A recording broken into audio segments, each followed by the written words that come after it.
Кутмандуу кечиңиздер менен.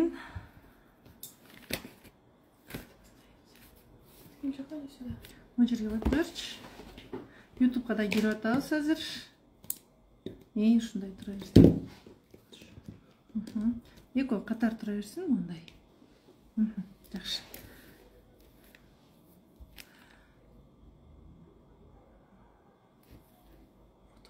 Кутмандуу кечиңиздер менен. Мына ошентип.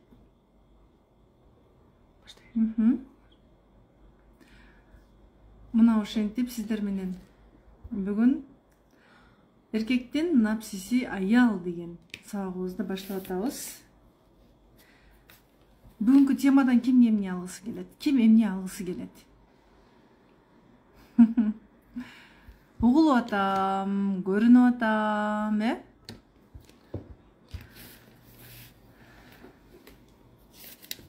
Мындай нерсе да кыздар. Биздин Кыргызстанда өкүнүчкө карай көптөгөн үй бүлөлөр конфликт менен өмүр сүрүшөт. Бири-бирин жек көрүп өмүр сүрүшөт. Измена деген көп, мисалы Европа өлкөлөрүндө 90% измена болбойт экен. А биздин Кыргызстанда 99% измена болот. Биздин кыргыз, казак, мисалы өзбектерде да ошондой, 90%га измена, 99%га бизде измена бар да. Эркектин бардыгы измена кылат деп ойлойбуз. Эркектердин бардыгы жүрөт экен, эркектин бардыгы эле окшош, өмүрүндө эркек баары бир жолу измена кылат экен деп айтабыз, Эгерде өмүрүндө эркек сөзсүз измена кыла турган болсо, анда биз неге аны түшүнбөйбүз? Эркек измена кылат экен го.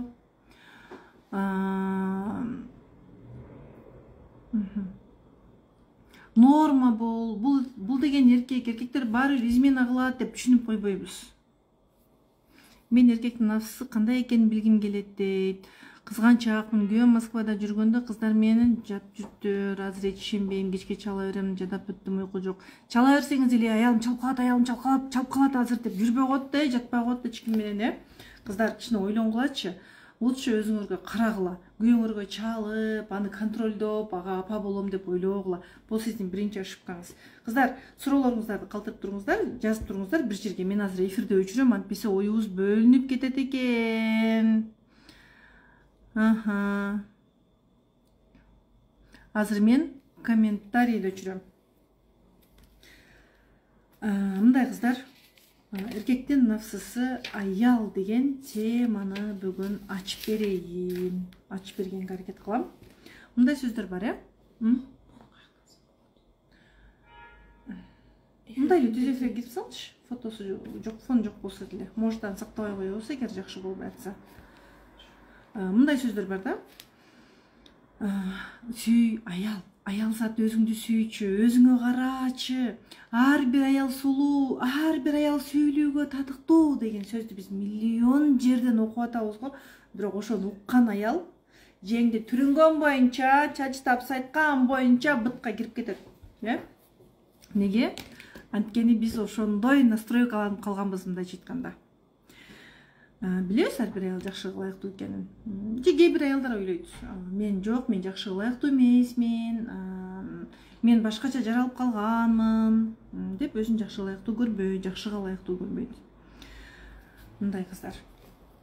Кудайым жараткан эч убакта адамзатты бактысыз болсун деп жаратпайт. Мындай нерсе бар да. Адам өлүмдөн башкасын тандай алат экен. Адамга тандоо берилет экен. Өлүмдөн башкасына тандоо бар. Элестетиңиз, Кудайым адамды бул бактысыз болуп калсын, ыйлап жашасын, кыйналып жашасын, таяк жесин, көгөрсүн, бир күнү кыйналып, зуумдук көрүп өлүп калсын деп жараттуу. Элестетиңиз, бизге жаныбарлардан башка өзгөчө бир аң сезим берип койду Кудайым. Биз ошол аң сезимибизди колдонушубуз керек. Адамга тандоо берилген өлүмдөн башкасына. Бактылуулук, бактысыздык, ийгиликтүү жашоо, ийгиликсиздик баардык адамдарды бирдей кылып жаратты. Элестетиңиздер, мына сиз ийгиликтүү деген ким бар элестетиңизчи? Ал кыйын да. Ал деген ийгиликтүү да деп кимди айтасыз?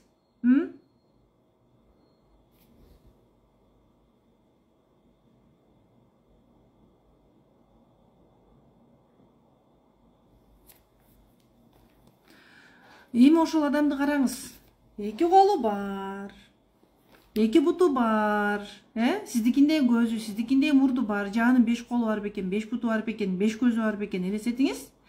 Ал дагы сизге окшоп туалетке барат. Сизге окшоп буктайт. Сиз эмне кылсаңыз ал да ошону кылат. Болгону ал Кудайдан сурайт, ишенет, өзүн жаман кылайык көрбөйт, өзүн коргой алат, адамдардан төмөн сезинбейт. Ал рамкада өмүр сүрбөйт. Айырмасы ошол эле. Дагы мындай сөз бар да, кыздар, эми араңыздарда Курандан сабак берген, дин илими боюнча мыкты Куранды жатка билген айымдар барсыздар. Сиздер билгенди мен билбейм, бирок менин мугалимдерим теолог, психологдор болгондуктан мен баягы анча баягы эсимде калып калган сүрөлөрдү мен абдан мындай, кандай деп айтсам, Куранда да айтылган экен да, мындай меме кыттай уюп калган экен да. 44 аят Юнус сүрөсү. Мындай деп айтылат экен да, Аллах эч убакта адамга зулумдук кылбайт дейт. Адамдар өздөрү зулумдук кылат дейт. Азыр кыздар могу жакта өчүрө тургандарды өчүрүп салайын. Эми караңыз. Мындай нерсе бар да, Аллахтын 99 аты бар деген нерсе бар, Ар бир сөзүңө периштелер оомин дейт. Мисалы, сиз да минтиңиз да, мен бактылуу болоюн, күйөөм экөөбүздүн ортобузга сүйүү берчи, махабат берчи, жараткан Аллам экөөбүздүн ортобузду жакындатчы деп тилеп атасыз да, бирок кайдан болсун, баягы эле күйөөм да деп ишенбесеңиз, анда ага дагы оомин. Эгер сиз кааласаңыз, сиз үчүн мүмкүн эмес нерсе Аллах үчүн мүмкүн. Биз эмнеге өзүбүзгө зулумдук кылабыз? Мына адамдар өздөрүнө зулумдук кылат деп айтылып атат. Биз эмнеге өзүбүзгө зулумдук кылабыз? Кантип зулумдук кылабыз? Биринчиден, эң биринчи зулумдугубуз өзүнүн каалоосу жок, бар фокусу күйөөсү, анын бүткүл жашоосу күйөөсү. Кичинекей бала болуп өмүр сүрөбүз, кичинекей бала болуп кантип өмүр сүрүп калдык? Мен азыр айтам. Так.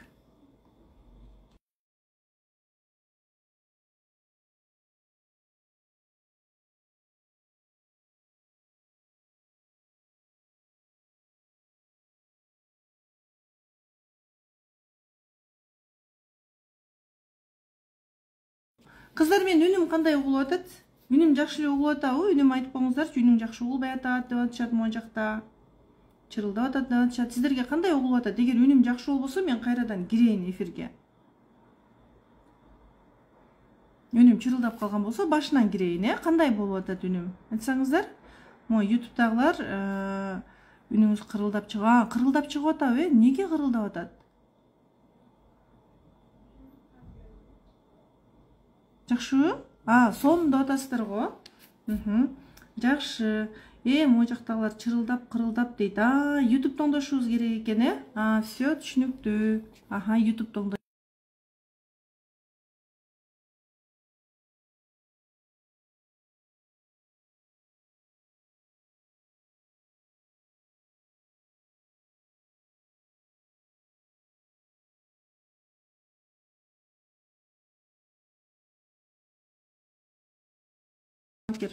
Башка маркер берип койгочу.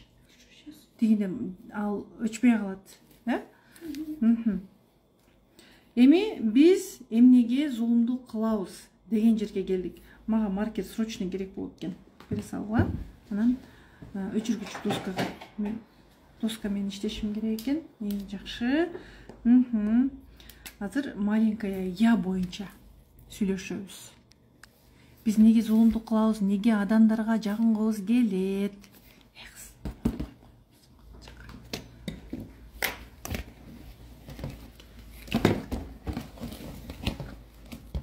Так. Эми доска көрүндү, Жакшы.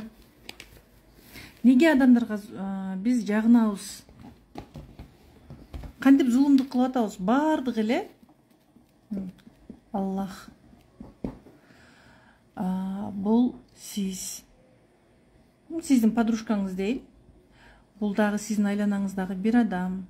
Караңызчы, айланаңыздагы адамдарды бирөөсүнөн төмөн сезинесиз, бирөөсүнөн жаман сөз уккуңуз келбейт, бирөөсүнө бүткүл өмүрүңүздү арнагансыз, дагы бирөөсүн жек көрөсүз да.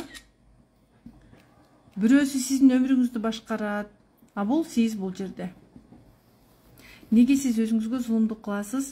Бул сиздин ата энеңиз дейли, атаңыз, апаңыз дейли. Бул биздин бала күнүбүзгө байланыштуу кыздар. Биз төрөлгөндө аппак барактай наристе болуп төрөлдүк. Мон кайдан чыкты? Салфетка срочно. Аппак барактай болуп төрөлдүк. Установка травмаларыбыз менен өмүр сүрөбүз.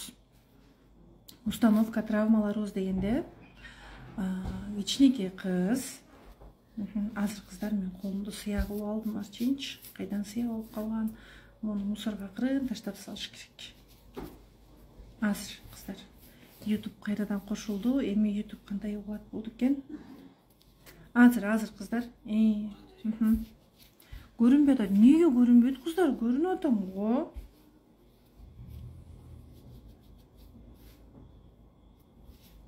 Установка травмалардан улам биз өзүбүзгө зулумдук кылабыз.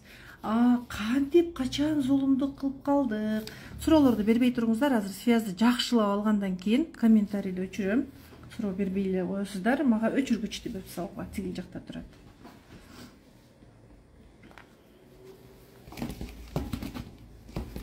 Доскабыз кулап кетпесе эле. Мунун артына бирдеме коюп салгачы, мага алыс болуп калат экен. Болду. Мына сиз төрөлдүңүз. Бул сиз.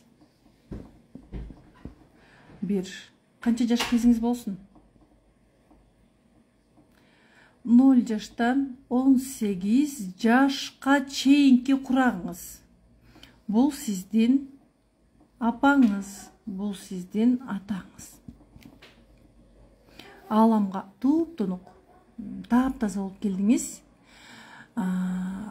Мисалы, сиздин ата энеңиз ишти дейли, атаңыз ишти, апаңыз ишти, же экөө урушту бири-бири менен, атаңыз өзүнүн ордунда болбоду, атаңыздын өмүрүн башка бирөө башкарды, апаңыздын өмүрүн башка бирөө башкарган, үйдө эркектик ролду апаңыз алып алды да. Эркектик ролду кыздар, эгерде үйдөгү эркектик ролду апабыз алган болсо, үйдөгү проблеманы апабыз чечип, материалдык абалыбызды апабыз камсыздаган болсо, үйдө атабыз алсыз болгон болсо, апабыз дайыма атабызды критикалап, атаң жаман, атаң колунан келбейт, атаң ойлонбойт силерде деген болсо да, например да, апабыз диктатор болсо, мындайча айтканда, атабыз алсыз болгон болсо, өзүнө жоопкерчилик алууду ата энеси үйрөтпөгөн болсо да, анда биз күчтүү болуп кетебиз. Эркек болуп кетебиз. Жашоонун мыйзамы ушундай кыздар. Анткени үйдөн биз баягы кичинекей бала күнүбүздөн биз эркекке ишенимибиз аз болуп калды да, мындайча айтканда. Түшүндүрө алдымбы? Сиз 5 жашыңызда, 0 жаштан 18 жашка чейинки куракта, комментарийди өчүрөм кыздар. Аябай оюн бөлүнүп кетип атат. Сиз мисалы мына 0 жаштан сиздерге YouTube'дагылар сиздерге көрүнбөй атат. Мүмкүн болушунча Instagram'га киргенге аракет кылыңыздар, Мына сиз мисалы 5 жашсыз дейличи, 5 жашсыз. 5 жаштагы кичинекей кыз, 5 жаштагы кичинекей кыз. Элестетиңизчи?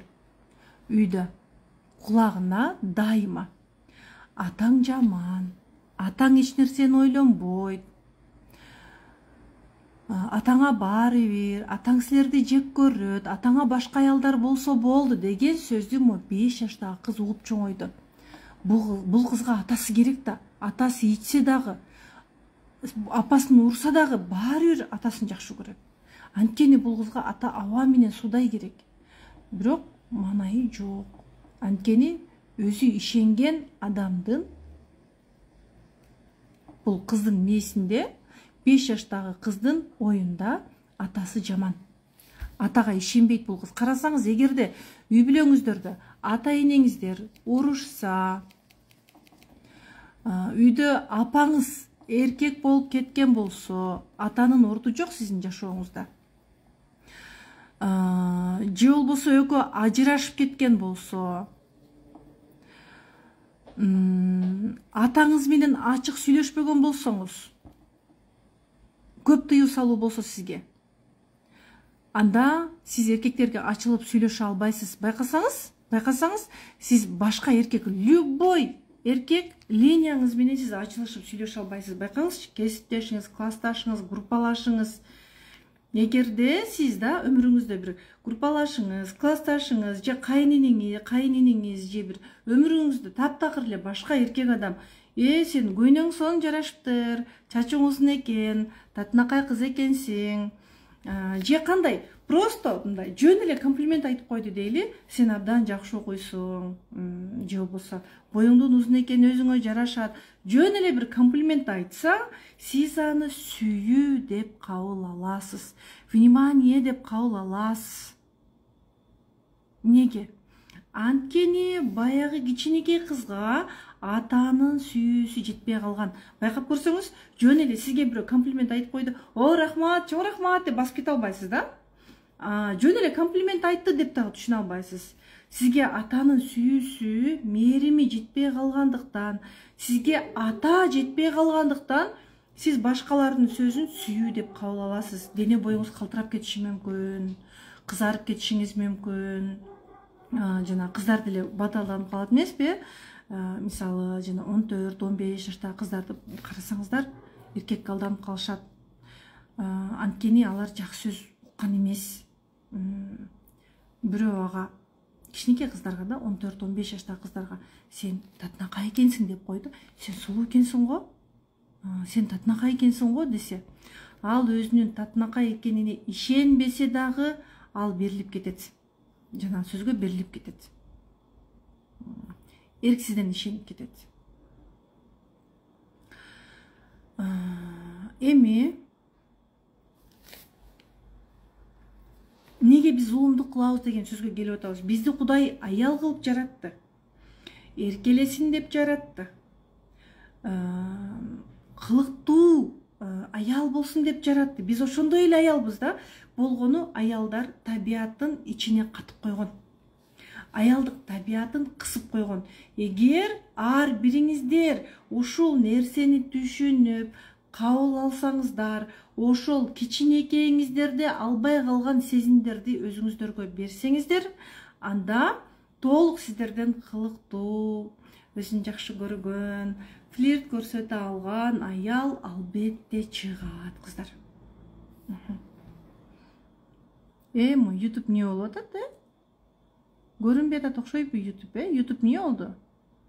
YouTube жакшы болбой аткан турбайбы, кыздар? Анда мындай кыласыздар. Инстаграмга кириңиздер, кандай кылсаңыздар дагы. Сиздерге киргенге аракет кылдык, катып атты, сөздөрдөн калып кеттик деп атасыздар. Неге катып атат? Вроде жакшы эле, Инстаграмдагыларга жакшы эле болуп атат. YouTube неге мындай болот экен? Анда бүгүн YouTube'да связь жок окшойт, Кыздар, элестетиңиздер, сиздерди өзүнө зулумдук кылсын деген жок да. Адамдарга жакшы болгубуз келет. Неге жакшы болгубуз келет? Мен ушул теманы ачып берем азыр сиздерге. Неге жакшы болгубуз келет?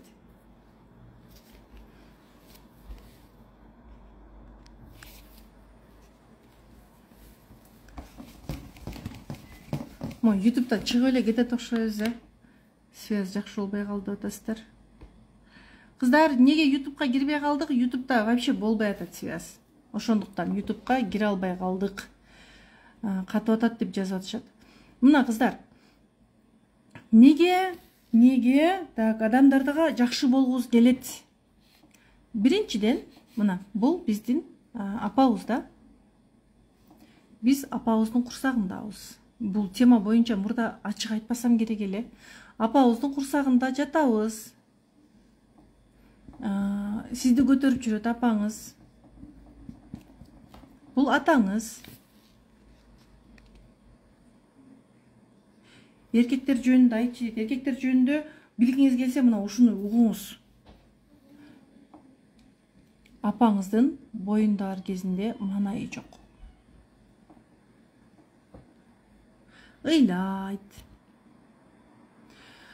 Атаңыз мүмкүн абьюзер. Мүмкүн өзүндө травмалар бар. Аялды башкарыш керек деп түшүнөт. Же апаңыз аял ордунда жок, өзү эркек болуп кеткен, сурап жашашты билбейт.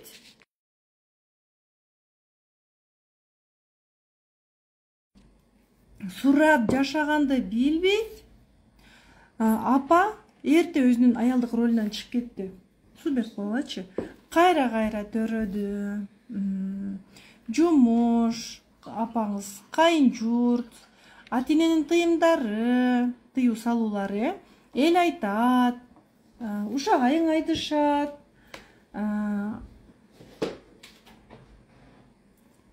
Суу ичип алайын дедим, кыздар.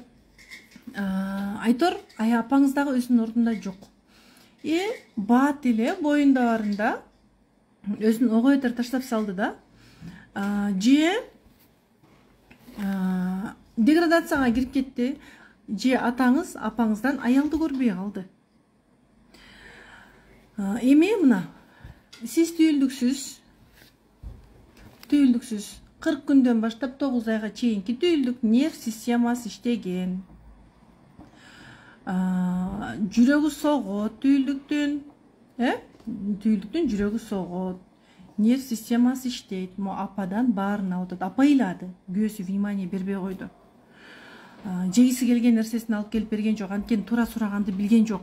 Сен мен ойлойсуңбу? Сен деле мага жегим келген нерсени алып берсең болбойбу? Сен мени менен ишиң жок, сага бала деле керек эмес деп наалыды. Экөөнүн ортосунда быт чыт чырчатаак болуп кетти да Айтор, Дагы кандай болушу мүмкүн? Кайын журттан тартынды, кысынды, же өзүндө уят болот деген сезимдер бар. Же сизди, мисалы, сиз азыр аялдар угуп отурасыздар го, сиздин уул болушуңузду каалады. Эгер биринчиси болсоңуз, биринчисин уул төрөп бергиси келди, же биринчиңиз экинчисин уул төрөп бергиси келди Айтор. Мунун баарын сиз курсактан алдыңыз. Сиз бул жакта кыз болуп жаралдыңыз, апаңыз сиздин уул болушуңузду каалайт. Мен керек эмесмин деген сезимди алдыңыз. Мен керек эмесмин. Чыдап өмүр сүргөндү үйрөнөсүз. Сиз могу жакта кыз болуп калганыңызга чыдап жүрөсүз го. Чыдап өмүр сүргөндү үйрөнөсүз. Же өмүр 9 ай болгончо эгерде аборт кылдырат элем, төрөбөйт элем, түшүп калса мейли эле десе, анда бул даже ооруган жерин айта албайт. Ооруса дагы чыдаганды үйрөнөт. Биз аны сабырдуу деп айтабыз. Абдан сабырдуу, чыдамкай, ушунчалык мен анын сабырына таң калам деп айтабыз. Айланып кетейин. Адамда эмоция бар го. Эми кыздар, трудоголикпиз. Трудоголик деген бул жумуш кылганда, мисалы сиз 5 жаштагы кызсыз да, сизди мактаган жок да. Анан бир күнү келет дагы сизге. Сиз кичинекей бир нерсени бүтүрүп койдуңуз да, эч мактабаган, сиз жумуш кылганда мактоо болуп атасыз да. Менин кызым молодец, мына ушундай алтын кыз деп койду. Сиз мен жумуш кылсам жакшы экен дедиңиз. Мен жумуш кылганда жакшымын. Колдорумду боек кылып алдым кыздар. Качан кайдан боек болгонун билбей калдым. Эмесе адам ойлосоңуздар, адам күн чайыттай ысып саратан болуп атат, жамгыр жаап атат. Адам деген мындай аны түшүнөт, мындай жамгырда суу болуп өзүнө зулумдук кылбайт да. Трудоголиксиз да. Жумуш кылып атат, жамгырда да жумуш кылат экен деген нерсени сиздин подсознанияңыз талап кыла берет. Анткени сиз мактоодо ошол учурда алгансыз. Сиз ошол учурда өзүңүздү жакшы сезинесиз. Түшүнүктүүбү кыздар? Биринчи өзүбүздүн установкаларыбызды түшүнүп алышыбыз керек. Күйөөм мага бүгүн бурбайт, күйөөм минтет. Кыздар, жумушту апасы да жасайт, башка бир тууганы да жасайт, башка адамдарды чакырып келип дагы жумушун бүтүрүп алат. Карындашы да тамак жасап берет, жакасына картып бере алат. Аялдын милдети эркектин алдында кандай айтайынбы? 18+ эмес, кылыктануу, флирт. Кыздар, мындай нерсени айткым келип атат. Биринчи, караңыздар.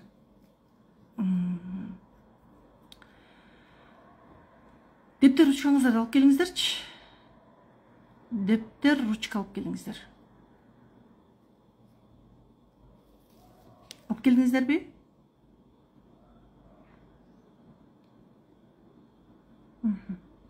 Көп адамдарчы мындай да, таарынычтары көп, бирок баарын жок, эстегим келбейт деп жаап коет.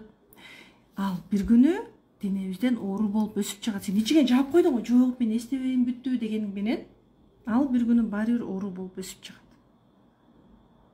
Анан сахарный диабет болот, зоб болот, киста болот, миома, рак жана башка ооруларды арттырат. Жок кыздар, чыгарып салуу керек болгон осознанно ыйлап, сыктап, не мындай кылды эмес. Ооба, проработкада ыйла, бирок андан кийин аң сезим менен иш кылышың керек. Ошондо сен өзгөрөсүң. Ошондо. А сен эмоция менен аракет кылсаң, сен өзгөрбөйсүң да.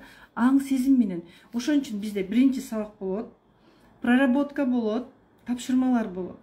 И сабакта биз аң сезим менен иштейбиз, проработкада эмоция менен жана плюс аң сезим, эмоция плюс аң сезим экөөнү кошуп, денебизден установкаларыбызды чыгарабыз.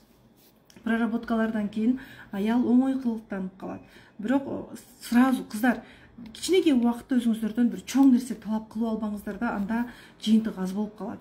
Акырындан, аз-аздан ийгиликке адамдар майда-майда кадамдар менен жетебиз. Дептер алып келдиңиздерби? Кыздар, мен сиздердин күйөөңүздөрдү актап турган жокмун. Эркектерге дагы үй бүлө боюнча тарбия жетпей калган. Балам, сен эркексиң. Сени деген эркек деп коет. Аялдын анча-мынча сөзүнө ачууланган бул эркектик касиет эмес, балам. Аялың кандай болсо ошондой кабыл алсаң, сен ошондо бактылуу болосуң. Аялың сага аманат экенин бил, балам. Аялың сураса ал, бер, балам, муктаждыгын жабышың керек. Сен деген эркексиң, балам. Мен сага дуа кыламын. Сен канча үй бүлөңө көңүл бурсаң, ошончолук тапканыңда береке болот. Балаң да сага аманат, балам. Деген сөздөрдү биздин эркектер уктубу? Уккан жок. 11 класс болгондо эле, эртең кетесиң катынды алып. Эртең бир катынды кучактайсың да кетесиң. Мен сага керегим жок болуп калат деп жана баланы биз эрте блоктойбуз да. И кичинекей балага биз эмне деп айтабыз? Мисалы 11 класс, 10 класс, студент убагында. Мен сен үчүн жашадым. Сен болбогондо мен башкача бактылуу болмокмун. Мисалы 15 жаштагы баланы айталы. Сага үйлөнбөгөн мен сен болбогондо мен атаң менен ажырашып кетмекмин деген сөздү укту 15 жаштагы эркек бала. Кайра эле мына бул жакка келебиз. Эркек балдардын травмалары жок дейсиңерби? Кыздар, эркек балдардын травмалары да көп. Бул кыз балдарда тыюу салуу көп да. Мына бул эркек да. 15 жаш. 15 жаш. Тоже атинеден көз каранды болуп жашаган убак, подсознание курулуп аткан убак. Компьютер сыяктуу ме баарын жазган убак. 15 жаштагы бала или же 5 жаш, же болбосо 10 жаш айырмасы жок. Мо бала угуп атат. Бул деле наристе го, сиздин балаңыз деле наристе го, али бул эркек, ооба, бирок али бир жоопкерчиликти алууга бул убакта подсознание даяр эмес, дене жана аң сезим даяр эмес, кыздар. Физиологиялык жактан, моралдык жактан жетиле элек али.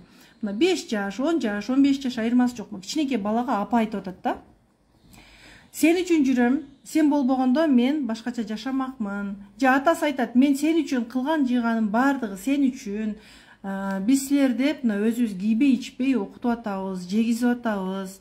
Силер деп биз монтип кеткен жокпуз, айтор, мындай баланы биз блоктоп салабыз да. Кийин бул бала аялы менен да бир Парижде жүрөт дейли, тамактанып атат бир жерде, өзү тамактанып отурганда кылт этип баягы сөз келет, подсознание эске салып берет да, жакшыга уруксат бербейт, мээ допуск бербейт, эс алууга, өзүн жакшы көрүүгө, үй бүлөсүн камсыз кылууга мээ допуск бербейт. Келет дагы, мен эмне аялым менен отурам, тегин жакта атенем кыйналып өмүр сүрүп атат, атенем мага өзү жебей ичпей мага берген дейт дагы, аялым күнөөлөй баштайт, дейт, тур кеттик бас, же болбосо эмне кыласың деген сыяктуу. Жан кылай деп бала деле эркек деле өзүн күнөөлөй баштайт. Же болбосо эркектер жөнүндө айтып берейинчи. Могу травмаларыңардын баарын ачып салдым го кыздар.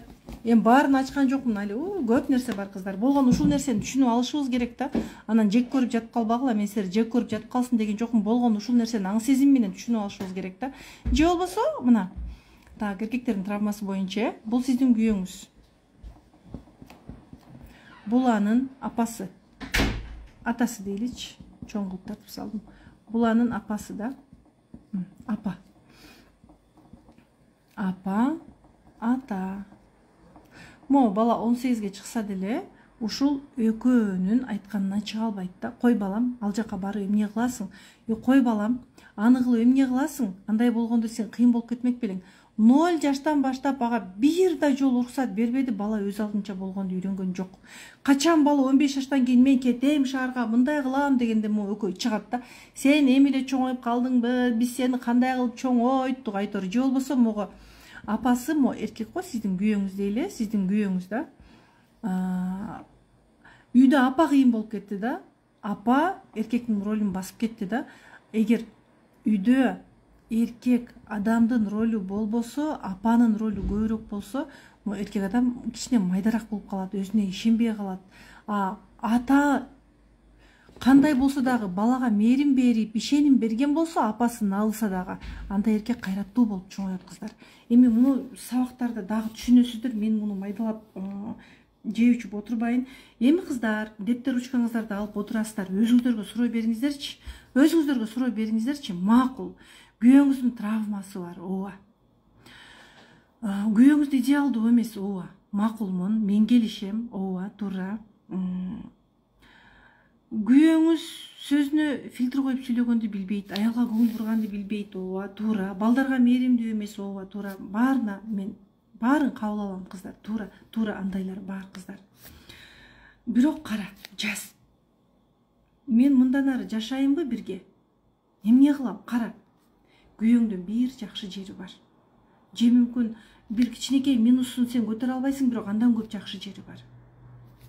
Караңыз. Мен жашайынбы бирге? Эгерде мен күйөөм менен бирге жашабасам, мен кандай эркек менен жашагым келет? Аны да жазыңыз. Макул, сиз ажырашып кетпейинби, ушундай травмасы бар эркек менен? Макул, сен ажыраштың, макул, ажыраштың, ажырашып кеттиң. Сен башка эркекке тийдиң. Кандай эркекти каалайсың сен? Белектерди берген, сөз ордунда, сени сыйлап турган эркекти каалайсың да. Бой десе бою бар эркекти каалайсың. Макул, сага мүмкүн аябай сексуальный эркекти каалайсың. Аябай ачык шайыр эркекти каалайсың. Макул, ооба. Сен каалаган эркек менен сен дал ошондой деңгээлде сен сүйлөшүп жашап кете аласыңбы? Сен каалаган эркек ал интеллект да. Маданияттуу, сексуальный, аялды сыйлай билет, сиздин жана досуңуздун күйөөсүндөй күйөө, айтор жана идеальный күйөө, кошунаңыздын күйөөсүндөй күйөө, аяшыңыздын күйөөсүндөй күйөө да. Эми айтып атпайм кыздар, эмнени жазабыз дейт. Сиз каалаган эркек идеальный да. Ошол идеальный, азыр жазбасаңыздар да хотя бы жазып алыңыздар, сабактан кийин өзүңүздөр суроолорго жооп бересиздер. Ошондой эркек менен бирге тура аласызбы? Макул, мен тура алам дейсиз. Ал эркек сиз менен бирге тура алабы? Бул экинчи суроо, бул экинчи вопрос, кыздар. Үчүнчү вопрос. Макул, сен башка эркекке тийдиң, болуптур да. Башка эркекке тийдиң, сен бактылуусуң. Абдан бактылуу жашап атасың. Сен түнү менен кучакташып, сырдашып жатканда, ээрчишип жүргөндө тиги күйөө менен, сенин балаң түнү менен жаздыкка башын катып ыйлап чыкты. Сенин башка эркек менен көрдү, кызганды, бала жүрөгү эзилди да. Сен балаңдын эртең мененки маанайын көрүп, сен бактылуу болосуңбу? Сага кайсынысы көбүрөөк бакыт тартуу болот? Аялбыз го биз. Бул үчүнчү суроо. Макул, жок, мен бүттү ажырашам дедиңиз. Ажырашып кеттиңиз, болуптур, күйөөңүз менен ажыраштыңыз, ал күйөөңүз жаман, сиз кыйынсыз да. Ажырашып кеттиңиз. Ажырашкандан кийин сиз эркек каалайсыз.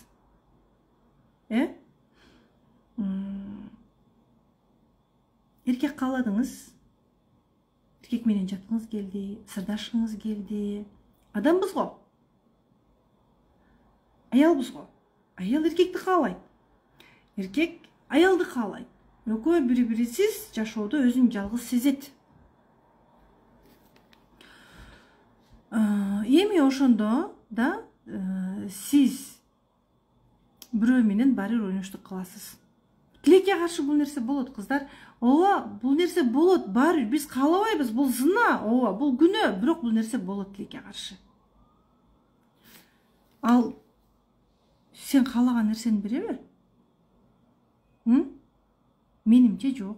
Канча аялдар келет, ушундай башында аябай артымдан чуркап жүргөн, анан кийин эле телефонун албай калды, мени блокко салып койду, анан бир күнү мени блоктон чыгарат, анан кайра жолуга алышындай жүрөбүз, мен тажап кеттим, айтор ушундай суроолор менен келишет. Да, кыздар. Эми мындай деп айткым келет, кыздар. Лучше эң жакшы вариант, кыздар, аял болуп үйрөнүү. Эгерде сиз кыйын болсоңуз, ушунчалык идеальный болсоңуз, кыздар, анда сиз бул эркегиңиз менен 15-20 жыл жашай албайт элеңиз. Ошол эркегиңиздин жакшы жагын көбөйтүңүз, жазыңыз, күйөөңүздүн жакшы 50 жагын жазыңыз, өзүңүздүн да жакшы жагыңызды жазыңыз. Ушунчалык эле сиз кыйын болсоңуз, анда бул эркекке тиймек эмессиз да даже. Менин сиздерге сунушум, кыздар, ажырашып кетпегиле. Төшөңөрдү бөлбөгүлө, дыркырап төшөңөрдү алып качпагыла, төшөңөр журканыңар бөлүнүп калат. Эркектин нафсысы аял, кыздар. Мына эми, мына бара-бара мына темага келип атабыз. Эркектин нафсысы деген аял, аял деген мындай болуу керек десек түшүнбөй калабыз. Кыска ойлоп, жакшы сөз айтуу өнөрүн үйрөнүш керек. Тилди фильтрлеп үйрөнүш керек, кыздар. Эркектен сурап жегенди үйрөнүш керек. Кылыктанганды үйрөнгүлө. Мына баарыңарга тапшырма азыр. Жөн эле тапшырма мындай. Ой, кантип мен аткара албайм. Ой, менин күйөөм кантип ойлоп калат дебестен, кыздар. Просто азыр чачыңар жуулбай турса дагы, же ваннаңарга кирип, душуңарга кирип, түшүп жуунуп чыккыла. Бетиңерге крем-сирем кичине койгула. Татынакай жараштуу кийим кийгиле, жатарды ыткыйып жеп албагыла, тамак энергияны соруп коет. Эс тутум жок болуп кетет, эркелей албайсың, можагыңды ыткыйып тамак турса, кайдан сен кылыктанасың? Жок, тамакты азыраак жегиле, тамактан бактылуу болуп кетпейбиз. Болду, токтотуңуз азыр жеп аткан болсоңуз, алма гапшебегиле, кыздар, жебегиле, гапшеп деп коет го, жана уйлар гапшеп жейт го, чайнап жейт го, уйга окшоп жебегиле, азыр жегенге болбойт, саат канча болду азыр? Так, саатына 10 болуп калды. Азыр 4-төн кийин алма жесең, сен шишик болосуң, курсаң чампайып чыгат, жел болот, ал оору алып келет. Токтоткула жегенди, ичкенди токтоткула азыр, жеп ичпейбиз. Мына кичине энергияңарды өзүңөргө сактагыла, анан күйөөңөргө кылыктангыла, чачыңды дара, жакшынакай шкафка кошунаныкына барганда кийем деген кийимиңди алып чыгып, кийимге катпа, ошол кийимди сактап койсоң, ал сен өзүң да көрбөй каласың да өзүрүн. Денеңе бир жакшы нерсе кыл. Анан макул, мындай кыл, жөн эле кылыктангыла, жөн эле. Күйөөңүзгө ой деп мындай, мой жерим жооп калыптыр десең, жөн эле кылыктанчы, жөн эле. Болбойт, окшошпойт эмес, кыздар, окшошот. Любойуңуздун күйөөңүз сизге сразу өзгөрөт. Мой жерим жооп калыптыр деп апасына окшоп, досуна окшоп келсеңер, карабайт дейт. Не болот эле, жакшынакай эле турат деп чыгып кетет. Же мындай карайт дагы, эч нерсе деле жок дейт да чыгып кетет. Аял, мой жерим жооп калыптыр деп мындай карап койчу, мой жерим жооп калыптыр деп мындай кичине эркелеп келсең, күйөөң деле эркек ал. Эркек болбой калган жок. Ал эркек. Сиз как будто эриңизге тийгенден кийин ал эркек болбой калды деп ойлойсуз. Жөн гана, жаным, мой жерим карап койчу, эмне болуп калыптыр деп айтыңыз. Эмне болуп калыптыр, карап койчу деп оозуңуз могу жакка түшүп калса, эч нерсе деле болгон жок. Эмне болуп атат дейт.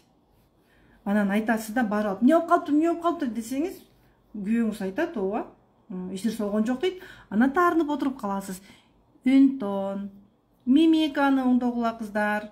Көп аялдар үн тонун деле карабайт, мимикасын деле карабайт. Апа сыяктуу роль ойнойт өмүрүндө.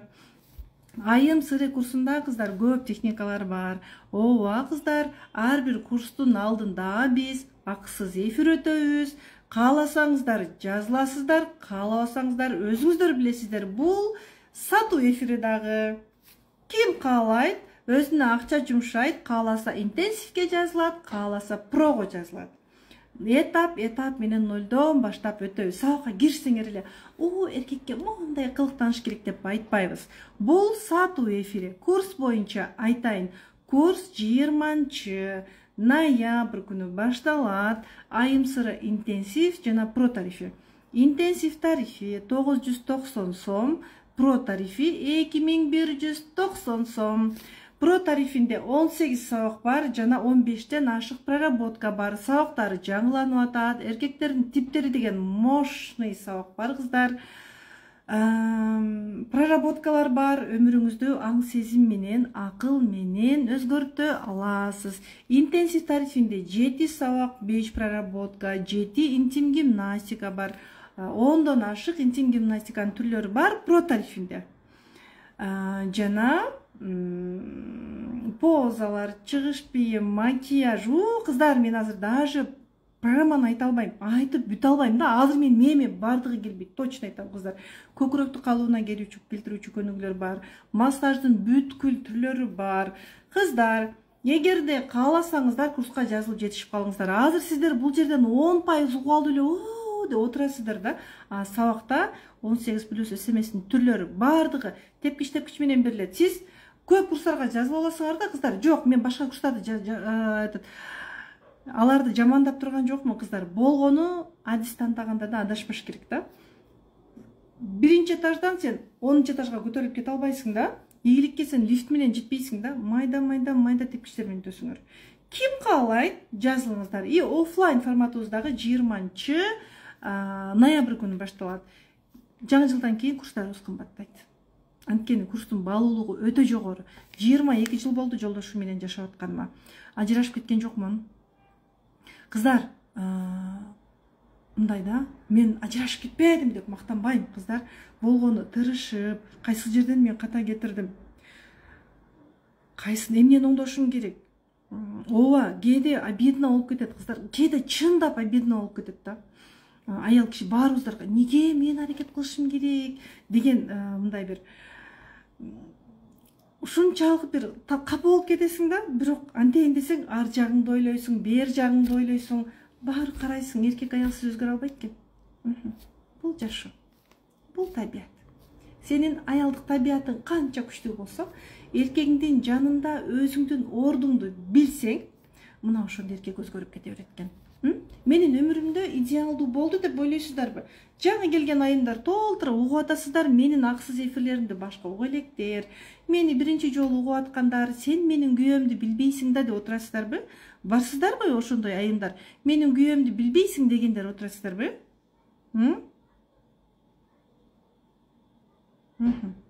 Жок, кыздар.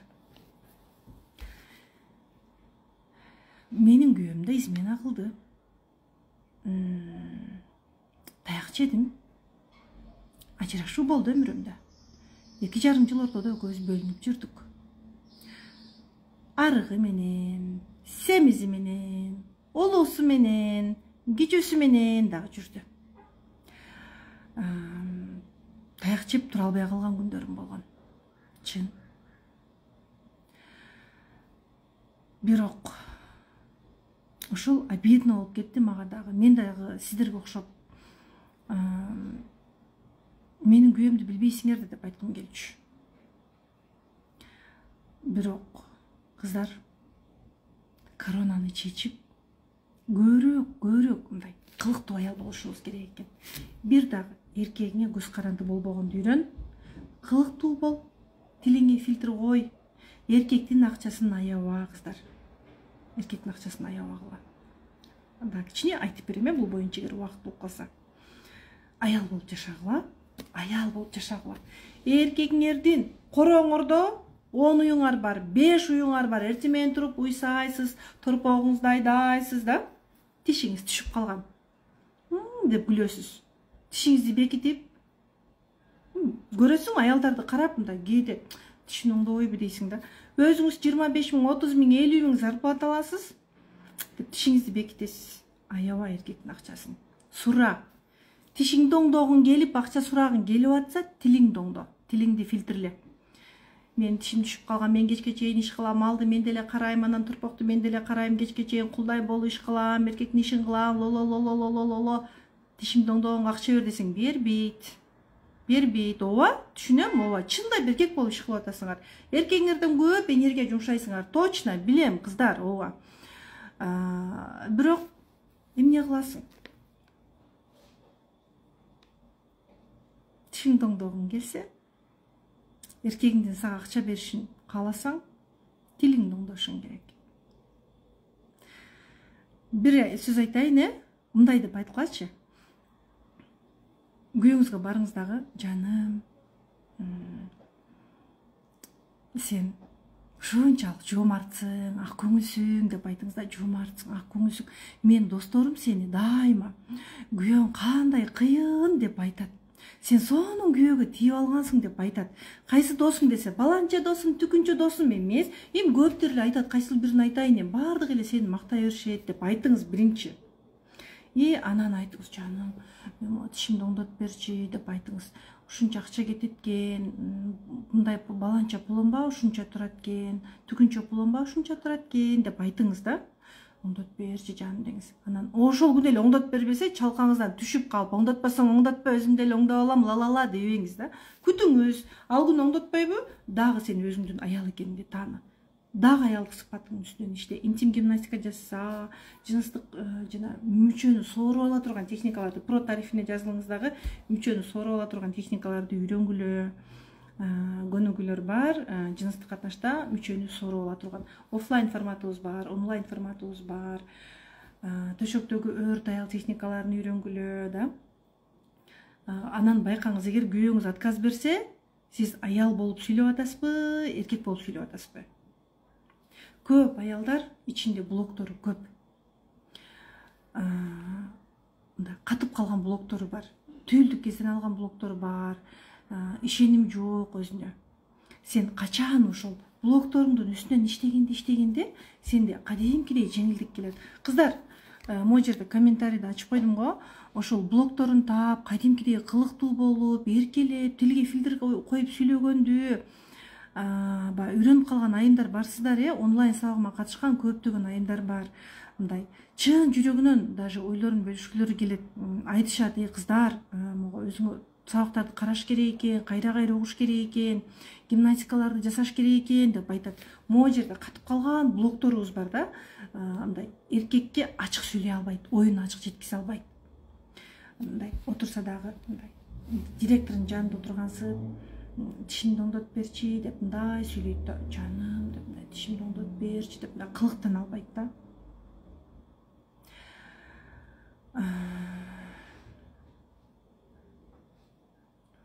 Кыздар, баарымын результат алгам дейт, баары. Сонун отуздар уже жазылып атат. Кыздар, тишиңерди оңдогула, тишти оңдогондо уже сиздерде улыбка өзгөрөт, жылмаюу өзгөрөт, кремдерди койгула. Биринчи аял болуп өзгөрүү үчүн биринчи сырткы келбетти иреттөө керек. Кантип блокторду ачуу керек дейт. Кыздар, бул чоң тема. Бул чоң тема. Кыздар, хотя бы могу жердечи жазып коюңуздарчы, блокторду ачуу канчалык кыйын экенин Өмүркан Алтын кыз, менин менеджер кыздарым, жандарым жооп берип отурушат. Кыздар, могу курска катышкан кыздар, блокторду ачуу үчүн курска жазылыш керек бекен? Мен азыр айта албайм да, баардыгын айтуу үчүн сиздерге нолдон башташ керек, кыздар. Нолдон баштап и проработка, и потом гимнастикага өтөбүз. Сен мурун көп ыйлаттым эле, внимание бөлбөдүм деп, кечирип кой деп сурап атат дейт. Кыздар, айтсаңыздар, блокторду ачуу үчүн кыздар, анда айым сыры курсуна жазылышыңыздар керек. Интенсивке да жазылыңыз, кааласаңыз прого жазылыңыз.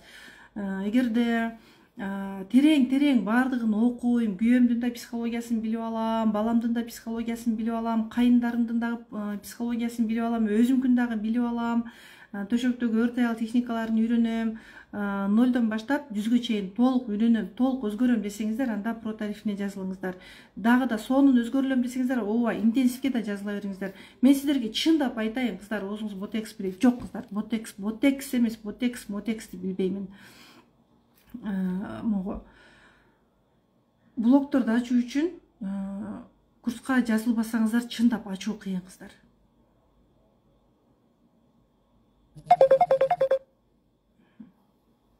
Түшүндүрө алдымбы?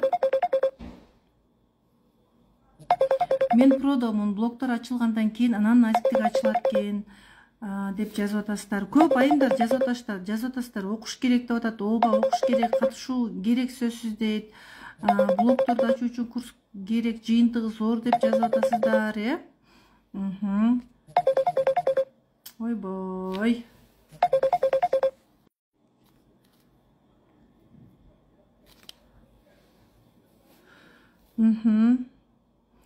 Мына окуп атасыздар, мына жазылып окуса сонун дейт. Поступенкам үйрөтөт. Ооба, туура. Тепкич менен үйрөтөбүз кыздар. Жазылгыла сонун дейт. Чынында курс баалуу, результатты биринчи күндөн эле аласыңар. Түшүнүктүү. Мен аябай өзгөрдүм, сонун сабак алдым. Кыздар, могу жерде 30-тарды мен кантип эмнеге окуп берип атам силерге? Чүрөк алтын кыз жазып атасыздар. Кыздар, алтындарым, ыраазычылык билдирем силерге. Биздин командада кыздар силерге жооп берип атышат. Жан дүйнөм аңтарылып кеткендей болгон. Туура, ооба, жан дүйнө аңтарылат. Кыздар, акчаңарды аяп отурбастан про тарифке катталыңыздар. Сонун сабактар берди. Жазгүл, мына Жазгүл айым бизге курска жазылганда өзү да айтып жүрөт, мен айта берейин эме. Жазгүл айым проработкаларга, терапияга келген, 5 консультацияга келди. Кийин өзү түшүндү, совсем жумушун алмаштырып, өзү психологияны окуду. Мына азыр уже психология боюнча аяктап атат окшойт, аяктап атасыз, Өзүндө абдан сонун өзгөрүү болгон. Номер 1 турсуна эжиде жандарым. Кыздар, кыскасы ушундай. Ким аракет кылат, сабактарды жутат, жалап, жуктап окуйт, болду, сонун жыйынтык алат. Мен өзгөрүлдүм ушул сабакка катышып дейт. 15 жашта травмаланган кыздарды кантип сактап калсак болот? Силер биринчи кыздарыңардын эмес, өзүңөрдүн травмаңарды дарылагыла. Кыздарымдын травмасын дарылайм эмес, өзүңөрдүн травмаңарды дарылагыла. Мындай комплекс курс эч жерде жок. Сөз менен айтып жеткизе албайм. Туура кыздар, мен сөз менен айтып жеткизе албай атам да. Блоктордон арылуу үчүн курска келгиле. Биринчи денедеги блоктордон арылабыз, анан сизге жеңилдик келет. Мен блоктор боюнча айтайынчы, жолдош жокторго кандай мотивация бересиз дейт. Ооба кыздар, бул деген тагдыр деп кабыл аласыз биринчиден. Мүмкүн ажырашып кеттиңиз, мүмкүн күйөөңүздөр кайтыш болуп калды да. Кандай болсо дагы жалгыз жашап өт деген сөз эмес кыздар. Жалгыз бой аял өмүр бою бирөөгө ойнош болуп, балдар үчүн жашоо керек деген сөз эмес кыздар. Бирөөгө токол болуп тийип алып жашай бериш керек эптеп-септеп деген сөз эмес кыздар. Самооценкаңарды көтөргүлө, дагы да өзүңөрдүн аял экениңерди тааныгыла. Сиз үчүн мүмкүн эмес нерсе Кудай үчүн мүмкүн. Үстүңөрдөн иштегиле, каалооңузду жазыңыз. Мен мындай күйөө болушун каалайм. Бою мындай болсун, ою мындай болсун, жумушу мындай болсун, балдарыма мамилеси, мага болгон мамилеси, ата-энеме мамилеси мындай болсун деңиз дагы, анын жанында аял кандай болуш керек жазыңыз дагы, өзүңүз дагы ошондой өзгөрүңүз. Шашпагыла. Шашып ушуп аялдар ажырашат дагы, экинчи күйөөгө шаша беришет да. Экинчи күйөөгө шашат дагы, анан ошол боюнча дагы экинчи күйөө менен проблема. Экинчи күйөөсү биринчи баласын батырбайт. Айтор ушинтип аялдар жашай жүрө беришет да. Жок кыздар, шашпагыла экинчи күйөөгө тийгенге. Көп кыздарга айтсаң дагы түшүнбөйт да. Болбой эле тигилери келе берет да. Шашпай кое тур деп айтасың. Айтсаң деле тигилери келе берет да. Жок, кое тургула кыздар. Биринчи өзүңөрдү тааныгыла. Сиз андан дагы мыкты мырзага, турмушка чыгууга сизге мүмкүн экенин түшүнөсүз. Жалгыздык бир гана жаратканга тиешелүү. Эл айтат деп жашабагыла кыздар. Эл ошол эртең биз барган кабырга барат. Ошол жалгыз келебиз, жалгыз кетебиз. Бирок бул жашоодо турмушка чыгып, жыныстык катнашты көрүп, лаззат алып жашаган жакшы.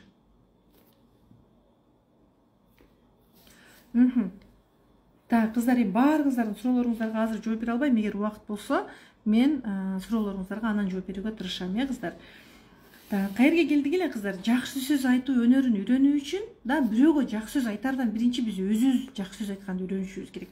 Сен өзүң жакшы сөз айтмайын, сен бирөөгө жакшы сөз айта албайсың. Карасаңыз, мисалы мына, мен баламды эркелете албайм, жакшы сөз айта албайм, мактай албайм, билбейм, мен күйөөмө жакшы сөз айта албайм. Кантип ыраазычылык айтат, кантип мактайт, мен кыла албайм. Аны десеңиз, демек сиз өзүңүзгө жакшы сөз айта албайсыз. Кана өзүңүзгө жакшы сөз айтыңызчы азыр. Же теке берсиз. Ооба, мен кыйынмын, мен ата-энем кыйын, мен ата-энем бай, мен кыйын, баламча жаман. Эки варианттын бири. Теке берсиз, же өзүңүзгө жакшы сөз айта албайсыз. Ушул эки нерсенин бири. жакшы сөз айтууну үйрөнүш керек. Баардык адамдарды бирдей кабыл алганды үйрөнүш керек. Мактанып коеюн сиздерге. Аябай сиз жөнөкөй экенсиз деп айтышат. Ооба, жөнөкөйлүк адамдагы мыкты сапат го. Мен коронамды кийипмен деп турушум керек. Ой, анда сен адам болбой каласың да. Сен анда уже сенин самооценкаң төмөн. Кейип монтип турсаң, сенин самооценкаң түшүп кеткен, тиги принципке түшүп кеткен да. Адамдын эң жакшы сапаты бул жөнөкөйлүк. Так. Жөнөкөй болуңуз. Жөнөкөй бол десе, вялый бол, оозуңдан наныңды алдырып отур деген сөз эмес, кыздар. Сага сени кемирип аткан адамды ордуна коюшуң керек.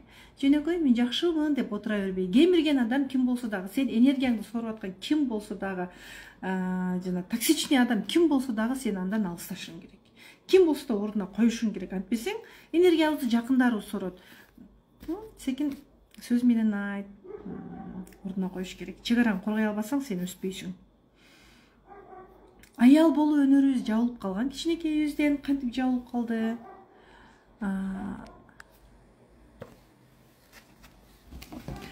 Кыздар, сабак түшүнүктүү болуп атабы?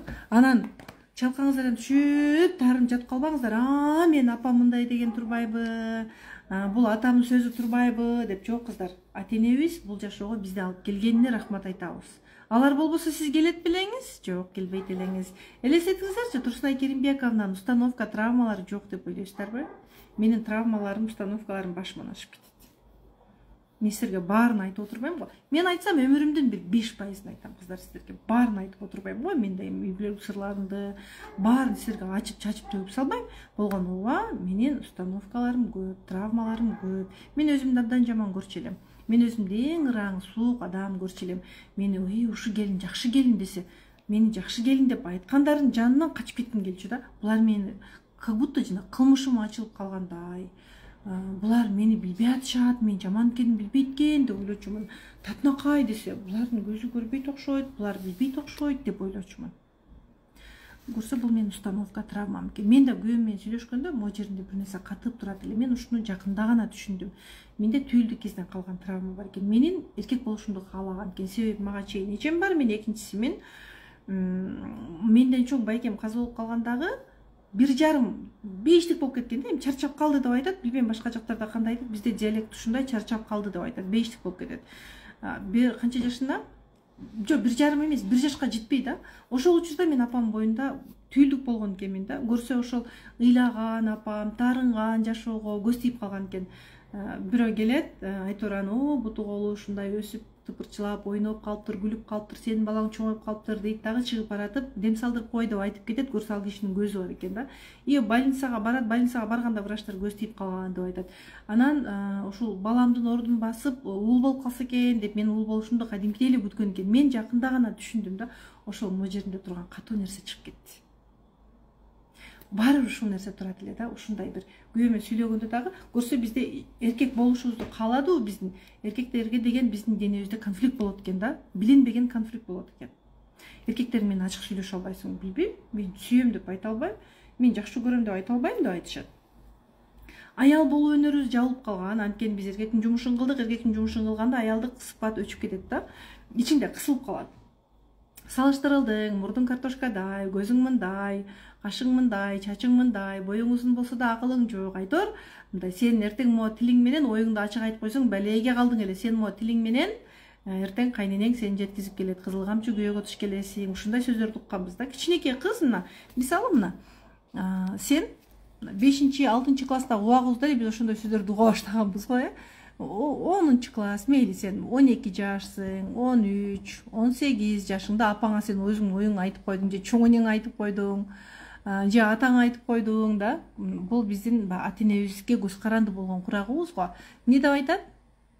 Тилиң узун, жеткирип келет сени. Бул учурда биздин мээбиз, подсознаниябыз компьютер сыяктуу баарын жазат. Ошондой нейрондор бар. Сенин тилиң узун, сен жамансың деген. Биз азыр ошол блоктор менен жашап атабыз.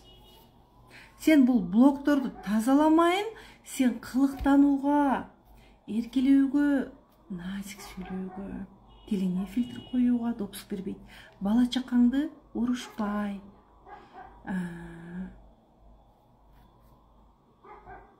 мээримдүү апа болууга, балдарыңдын жанында энелик ордуң менен өмүр сүрүүгө допуск бербейт сенин денеңдеги блоктор. Кыздар, азыр бул жердечи мындай күйөөм квартиранттай жүрөт, күйөөм урат, балдарымды ойлонбойт деп жазып атасыздар. Кыздар, эгерде менин үй бүлөмдө баардыгы идеалдуу болсо, мен психологияга келет белем. Ойлоңуздарчы, мен психологиясыз ачка калган жокмун го кыздар.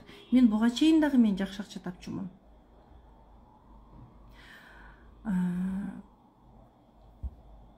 Кыздар, силер өзгөрө бергилечи. Өзгөрө берсеңер кыздар.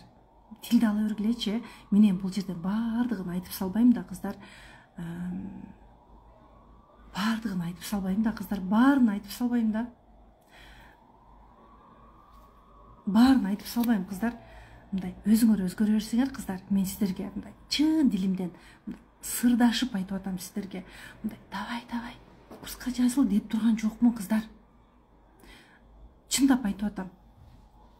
Өзгөрө бергилечи. Мен сиздерге баардыгын айтпайм да кыздар.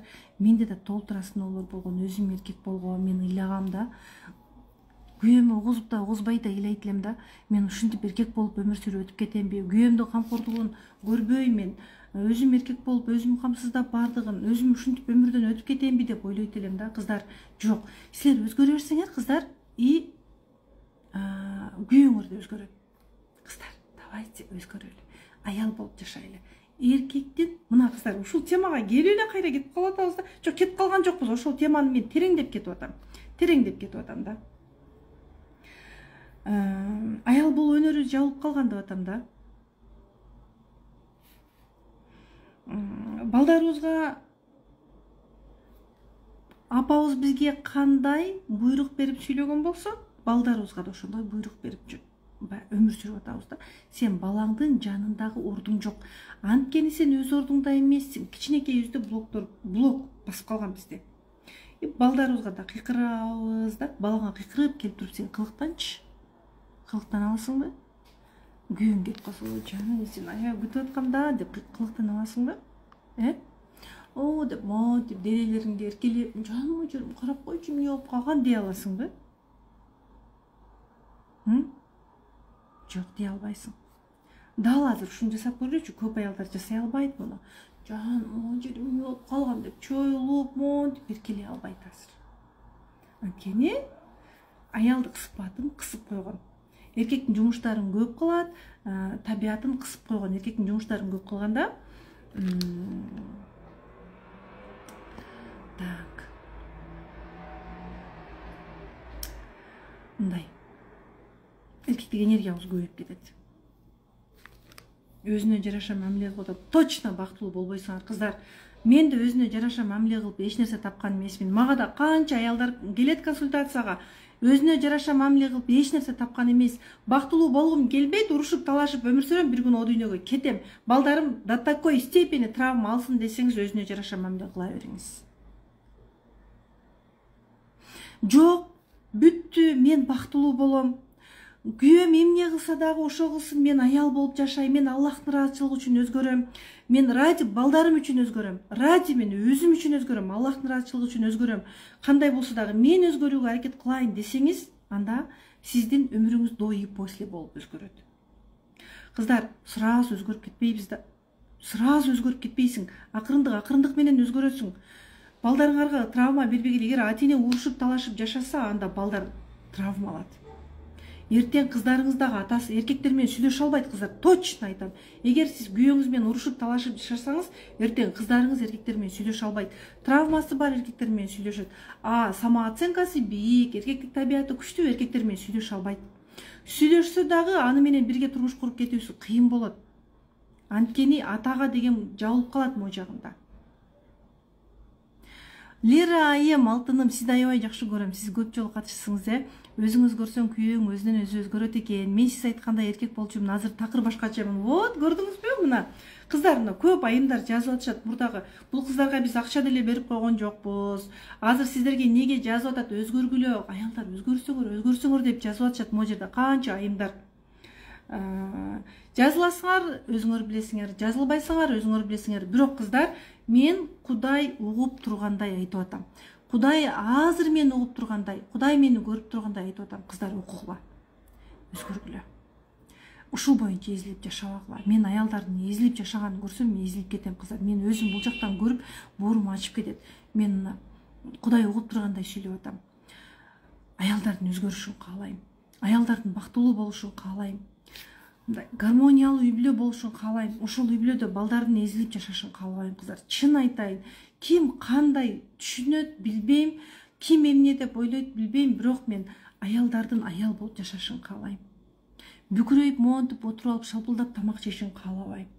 Денедеги блоктордон арылып, назик сүйлөп, эркегине катып бир кабактын ичинде туруп алып сүйлөбөй, ачык сүйлөшүн, күйөөсүнүн жанында жеңил болушун каалаймын. Мен чын айтып атам. Кыздар, ага билим керек. Билимсиз сиз кантип өзгөрөсүз? Ичиңде эмне бар? Сен азыр ичиңдегинин баарын балдарыңа төгүп атасың, балдарыңды урушуп атасың, күйөөң менен урушуп атасың. Көп аялдарды карасаң, аялдык табиятын унутуп койгон. До такой степени. Самооценкасы плен туста, кыздар. Ооба, мен да самооценкам плен туста болчу.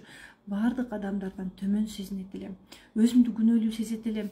Автобуска чыксам, 2 адам сүйлөшүп отурса, ошол жерден да өзүмдү күнөөлөп чыгат элем. Көрсө, бул менин курсактан баштап алган травмаларым экен. Апам өзүн күнөөлүү сезген, себеби дегенде андан башка дагы травма установкаларым бар. Ооба. Кыздар, ал боюнча мен курстан айтайын, азыр тема көп нерсе айтылган жок. Мен сиздерге монча нерсе, узун нерсе жазып алган болсом, мен ушунчасын айттым да. Так. Эркектин нафсысы аял деп атабыз. Эркектин 9 нафсысы бар. 7 деп айтайын. Эркектин 7 нафсысы бар. Эркектер башкаруучу, сексуальный, аларда энергия көп.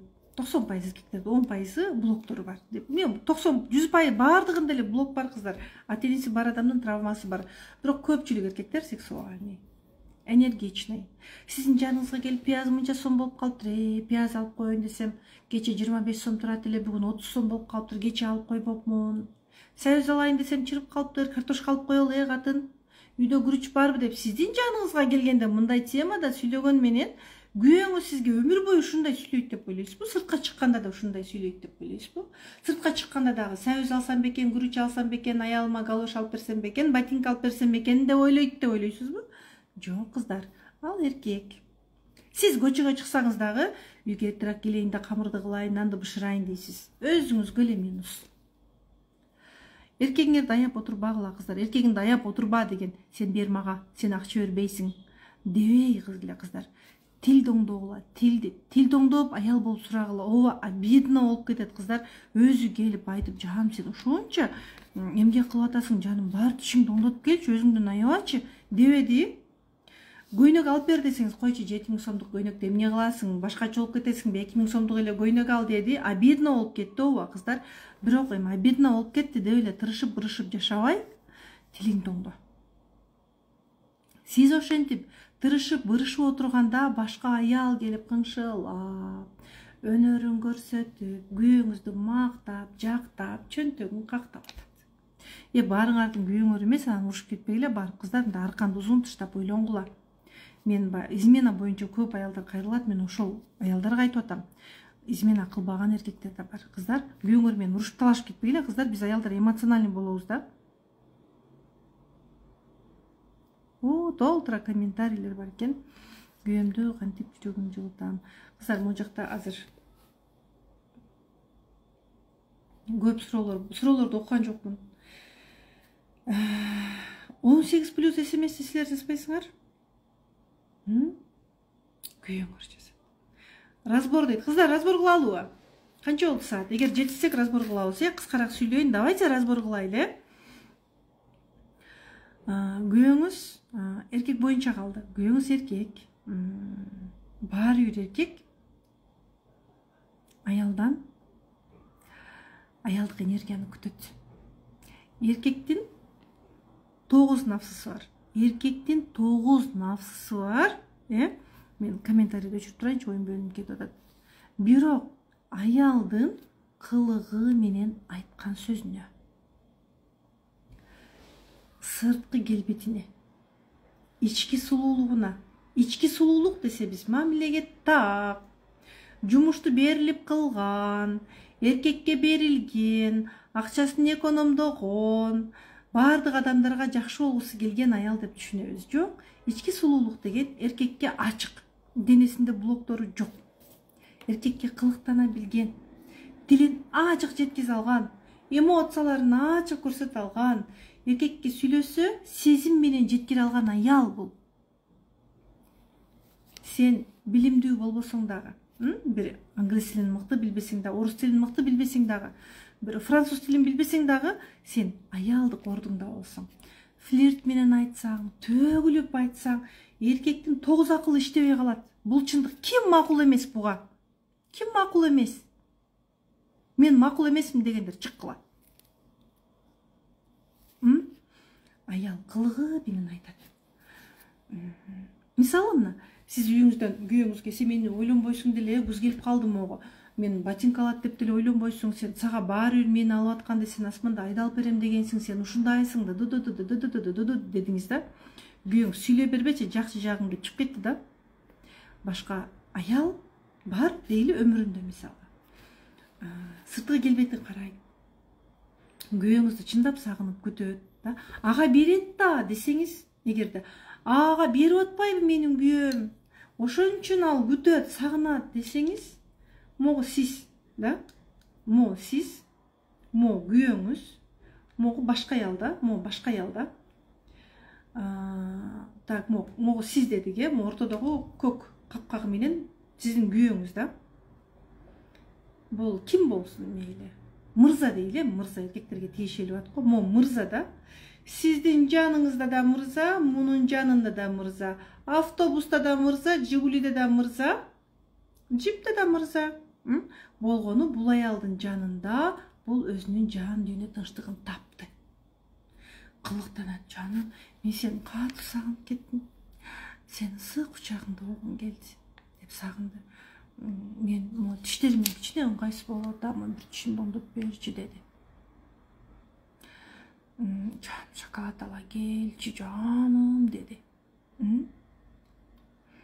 Кылыктанды. Төшөктө мактады. 18+ смстерди жазды. Катып турбайт, көп аялдар жазат: мен 18+ смс жазам, күйөөм мага жазбайт, мен төшөктө сексуальныймын дейт. Бирок вялый. Же ички установкалары, блоктору менен сүйлөйт, катып сүйлөйт, апасынын көзү менен эркекти карайт. Апаңдын көзү менен эркекти кароо деген мурдагы эфирлеримде да айтканмын. Мурдагы эфирлеримди ойлой кыздарга айтып өтөйүн. Так, бул сиздин апаңыз, бул сиздин атаңыз, бул сиз, апа, ата, бул сиз. Апаңыз дайыма: атаң ойлонбойт, ичет, эч нерсе менен иши жок. Буга аял болсо болду. Көчөдө бар, атаң көчөдө башка, үйдө башка. Буга бала деле керек эмес, силер атаңарга керек деле эмессиңер деп сүйлөп атабы апаңыз, да? Бул атаңыз да. Бул сиз. Өмүрүңүздөгү биринчи адам бул сиздин атаңыз. Атаңыздын боюнда сиздин боюңузда атаңыздын каны бар. Бул апаңыз, апаңыздын каны. Эгер ушул адамдардын бирин кабыл албасаңыз, сиз өзүңүздү кабыл албайсыз. Эгер боюңуздагы атаңыздын канын кабыл албасаңыз да, атаңызды кабыл албасаңыз, бул өмүрүңүздөгү биринчи адам эркек го. Апаңыздын көзү менен атаны карайсыз. Кийин эрге тийгенде сиздин денеңизде эркекке деген блок бар. Сиз кийин эркектерди апаңыздын көзү менен карайсыз. Түшүндүрө алдымбы? Түшүндүрө алдымбы кыздар? Курска келесиздер, келип, конспект кылып, кайра угуп, аң сезим менен окуп, проработкаларды жасап,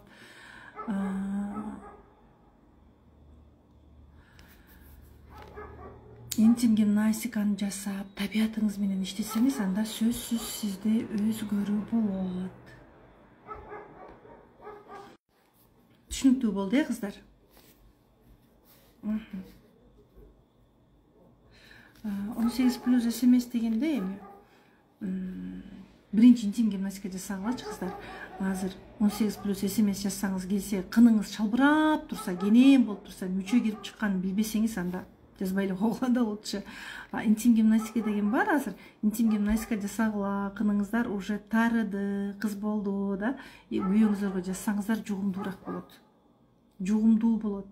Назиктик келет, аял болуп туруп жазасыңар да. Чындап айтып атам, кыздар, чындап айтып атам. Мен эмне сүйлөсөм, Кудай угуп тургандай айтам. Себеби сен Кудай угуп тургандай айтсаң, сен жан дүйнөңөн ошончолук чыгат. Сен күнөө кылбайсың, Кудай угуп тургандай жүрсөң. Мен силерге Кудай угуп тургандай айтып атам. Азыр мен силерге бир 18+ SMS бергим келди. Ооба, Аллах ыраазычылык үчүн бергим келди. Мындай от души бергим келди да. Бирок кыныңыздар шалбырап турат. 18+ SMS жаздың.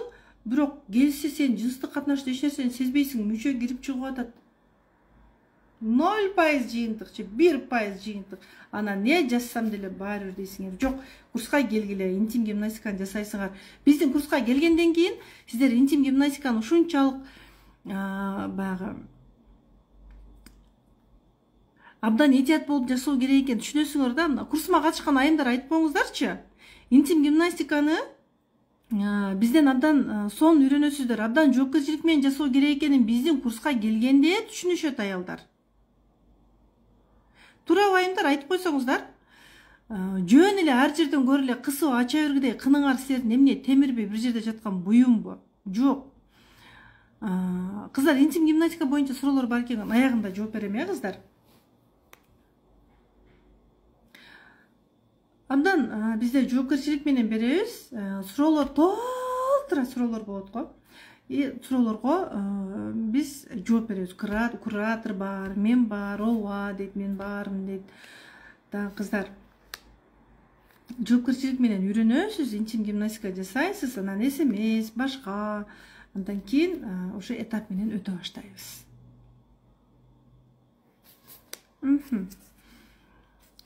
Так. Канткенде акыл иштебей калат, кыздар. Мен муну дагы бир жолу баса белгилеп айтайын. Муну айтып өттүм, окшойт айтмакчы, кыздар. 18+ SMS. Ысык келинчек жасадың, сен уже ысык келинчек жасаганда сенин көздөрүң башкача болуп калат. Дене боюң башкача болуп калат. Ысык келинчек беринчи десеңиздер, ысык келинчек жасоо үчүн биз кичине биринчи, экинчи, үчүнчү сабактардан өтүп алышыбыз керек, кыздар. Мына бул жерде эч курсумда жок эле айымдар жазып атат. Этапка бөлүнүп берилет. Гимнастика результат сонун деп айымдар жазып атат. Ысык келинчек жасайсыз да 4-чү сабакта, биз 3-чү сабакта ысык келинчектин бир түрүн, 4-чү сабакта ысык келинчектин экинчи түрүн беребиз да. Туура мактаганды үйрөндүң, өзүңдү мактаганды үйрөндүң, дистанцияны кармаганды үйрөндүң да. Дистанция эркектерге жабышып эле алуу, кайдасың, анан сен минттиң, анан монттиң. Да, кандай аялдар бар? Сен мага көңүл бөлбөйсүң, сен көчөдө башкасың, каяктасың, айтор ушинтип жаза берсеңер, кыздар, эркектер точно тажайт. Кызган, ооба, бирок орду менен. Кызганычыңды ачык жеткиз, сен жөн жүргөн жоксуң да. Каякта жүрдүң? Доң эшти тарс жаап кетип, барып жушканыңды оодарып жабынып алсаң, эркегиң коркуп кетпейди, айланып кетейиндер. Эркектер вообще коркпойт, эркектерди коркутам деп ойлобоңуздар, кыздар. Эркектерди коркута албайсыңар.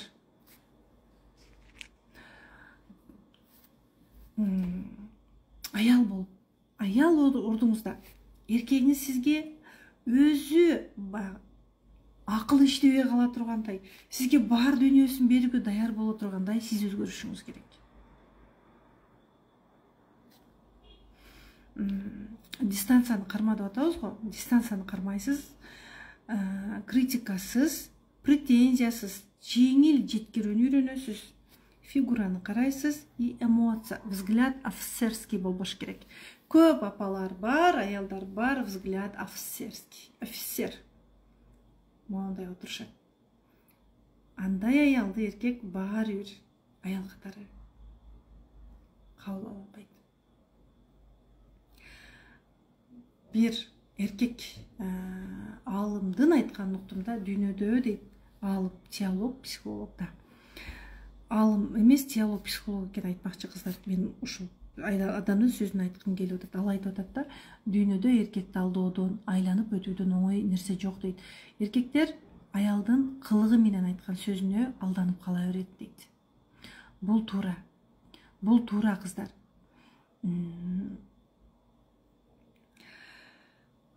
Кылыгы менен айтуу үчүн биринчи апсайба, тиштериңди бекитип сүйлөбөй, тиштериңди оңдо, 20 000 акча тапсаң өзүңө жумша, эркегиңди алда. Жаным, мен алданып калдым да, мен бирөөгө акчамды алдырып койдум да, мен башым иштебей калды, мен неге сага айтпадым, неге сенден сурабадым десең, сенден сурабаганыма мен өкүнүп атам деп айт.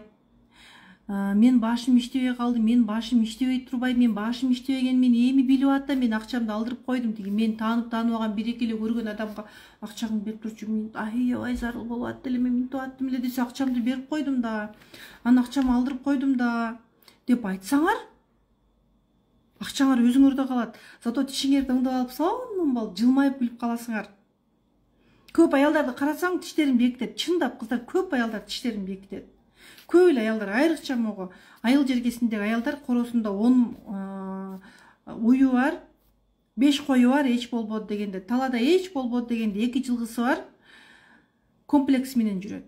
Чачтарың боебойт убагында, жумуш, анан жумуш. Жумуш кыздар айылда да бүтпөйт, шаарда да бүтпөйт. Мен мисалы этажный домдо турам. Менде да жумуш бүтөт, кечке чейин жумуш бүтөт. Мен күндүз даже кечке эфирге даярданайын, кичине жарым саат уктап алайын деп менде уктаганга убакыт болбой койду. Болбосо мен эч чыпырбайм, от жакпайм. Моюнга алайлы. Апсайба, жуун, сасыба, менструация сасып күйөөң койнуна кирип кетпе. Тишиңди жууп жат, жуунуп жат. Арзан койчу, жана аялдарды карасаң шыбырашып, берчип жүргөн болот дейт. Канча сом дейт? Эч кийими 800 сом дейт го. Кой, бизге жана 80 сомдук эле болот. 80 сомдуктан алайлы деп жана арзан ич кийимди кууп жүргөн болот. Бирок мындай ойлосоң, өзүңө уруксат берсең, 800 сомдук ич кийим кийсең деле кембагал болуп калбайсың. Байкасаңыз, 800 сомдук ич кийим кийсеңиз да кембагал болуп калбайсыз да. Байкасаңыз, жетет. Просто бизде блоктор бар. Акчаны экономдош керек, арзан кийиш керек, үйгө экономдоп кийиш керек, кир көтөрүмдүү кийиш керек деген бизде түшүнүктөр бар. Эгер үйгө кыздар, могу үйгө 2000 сомго ай сайын халат алып кийейин десең, кой үйгө деген кир көтөрүмдүү кийиш керек. Сен могу подсознанияңда блок бар. Себеби бизге экономдош керек, кир көтөрүмдүү кийиш керек деген биздин подсознаниябызда блок бар кыздар. Жок, сен 20 000 айлык алсаң да ойлосоң, 2000 сомго халат алсаң, сен кембагал болуп кетпейсиң.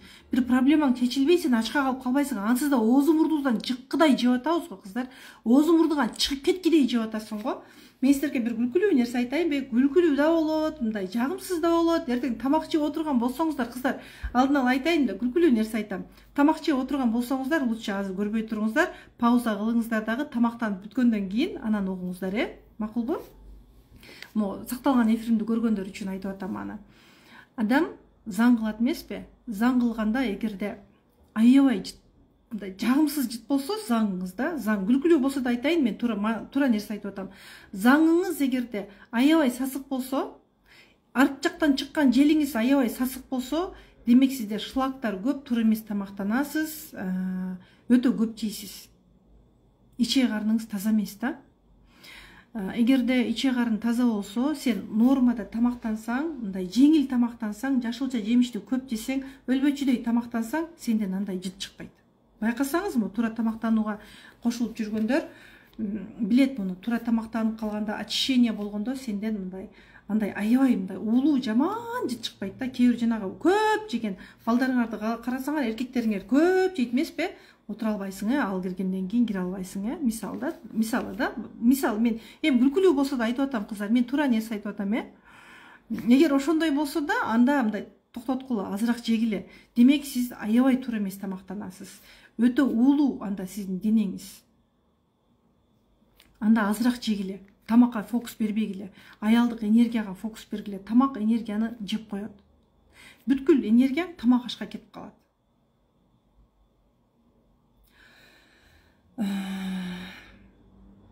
арыктагыла, ошон үчүн көп жеп алсаңар ошондой болот. Арыктагыла, очищение керек жерде өтө көп очищение кылсаңар, анда витаминдерди жууп саласыңар, такай запор калып калат. Өтө көп очищение кылсаңар, туура арыктагыла, туура тамактануу менен арыктагыла, шашпай. Сонун кийимдерди кийгиле, могу блоктордон арылып, жеңил болуңуз. Мындай күйөөңүздүн жанында катып, мындай тырышып, монтип сүйлөсө, монтпестен, мындай жеңил болуп, мындай күйөөңүздү жоготуп алуудан коркпой, баарын Кудайга тапшырып, баардыгын Кудайга 100% тапшырып, мындай жеңил аял болуңуз, оңой кылыктанып, күйөөңүздү оңой угуп, критикасыз угуп, мындай жеңил аял болуңуз. Эркектин 9 акылы, күйөөңүздүн 9 акылы иштебей, сизди карап, жаным, жок, мен сенин көңүлүңдү орто алгым келбейт, жаным, жок, сенин көңүлүң мага керек деп калышын кааласаңыз, анда аял болуп жашаңыз биринчи. Аял эмес, эркек эмес, бир нерсе болуп эле өмүр сүрүп атасыздар. Көп аялдарды карайм, чында бир нерсе болуп эле өмүр сүрө берет да, аял болуп деле жүрбөйт. Могу аялдык табиятын деле унутуп койгон да. Тили сырткы келбети аял болсо, тили аялдыкындай эмес. Жүрүшү аялдыкындай эмес. Сырткы келбетин же мындай тили аял болсо да сырткы келбети бир нерсе болуп эле өмүр сүрө беребиз кыздар. Мойнуңга алгыла, бир нерсе болуп өмүр сүрсөңөр, күйөөңөрдөн ошондой мамилеге ылайыктуумун деп түшүнгүлө. Ошондой эле мамилеге ылайыктуусуңар демек. Туура эмес, орунсуз сүйлөйт. Аял болуп жашабай калган адам орунсуз сүйлөйт. Анан орунсуз эле мамилеге ылайыктуусуз, негизи орунсуз эле мамилеге ылайыктуубуз да. Орунсуз сүйлөйбүз, суроону туура эмес беребиз.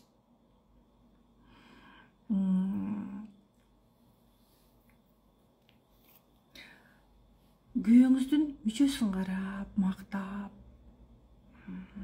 көздөрүнө карап сүйлөгөндү, көздөрүнө карап эркелеп, көзүнө карап ысык келинчек жасаганды үйрөнүп алыңыз да. Любой эркек сиздин айтканыңызга айласыз макул болот. Болгону критикасыз, претензиясыз, аялдык энергия менен, блокторсуз аял болуу өнөрүн үйрөнүңүз. Турмушка чыгам, баарын үйрөнгүм келет деп срочно жазылыңыз. Жаным деп кандай макул, почему күйбөйт деле десеңиз да ооба, чын кыздар, кана ким мойнуңузга, неге мойнуңузга албайсыз? Мойнуңга алыш керек. Эркектердин көрүп атасыздар жакындарыңыздарды, аял кайтыш болуп калып атат да. Аял кайтыш болуп калган жакындарыбызды көрүп атабыз го. Бир жыл айланбай ойноштоп, жыл айланбай үйлөнөм деп чыгат. Карасаң, баягы аялы тирүү кезинде анын көзүн карап, аны менен жакшы мамиледе болуп, баланча өлет, түгүнчө өлет деп, аны менен эр шаркак эле өмүр сүргөн. Ал кайтыш болуп кеткенден кийин ал эркек уже башкаларды свиданиеге чакырып, анын көзүн карап, аны жоготуп алуудан коркуп, үйлөнүп алып, ошондой эле болуп атпайбы? Мында биз өлбөчүдөй жүрөбүз да, шашпай 100 жылдан кийин аял болуп алам дегендей. Жок, сен 100 жылдан кийин болду уже, сен ошол тигил жакка тынч кетейин, тигил жакка алып кет деп жашап каласың, сен уже тигил жакка тартылып каласың да канча жылдан кийин. Жаштыгыңда сен азыр 40тасың, 50дөсүң, 60тасың да, өзгөр айланып кетейин, аял болуп жаша, налысаң да күнүң өтөт. Мына сен бирөөнүн 2 сөзүнөн налып өмүр сүрүп атасың, бирок өмүр өтүп атат. Жалко. Өмүр кетип атат да. Поезд сыяктуу кетип атат. Тарынба бирөөгө. Бирөөнүн эмоциясынан кыйналба.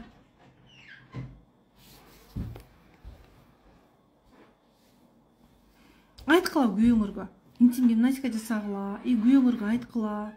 Айткылачы, жөн эле күйөөңөргө айтып койгулачы, тилиңер сынып калбайт. Эгер силер айтпасаңар, аны башка бирөө айтат. Ойлонбой комплименттерди айта бергиле. Коркпогула. Ой, эшик ачып салгыла, эмне ачып салдыңар?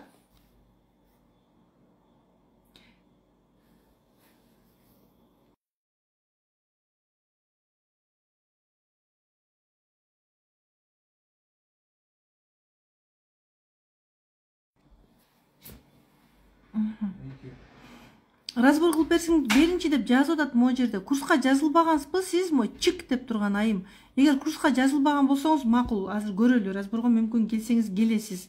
Курска жазылган айымдар болсо, жок, курска жазылбаган айымдар келгиле.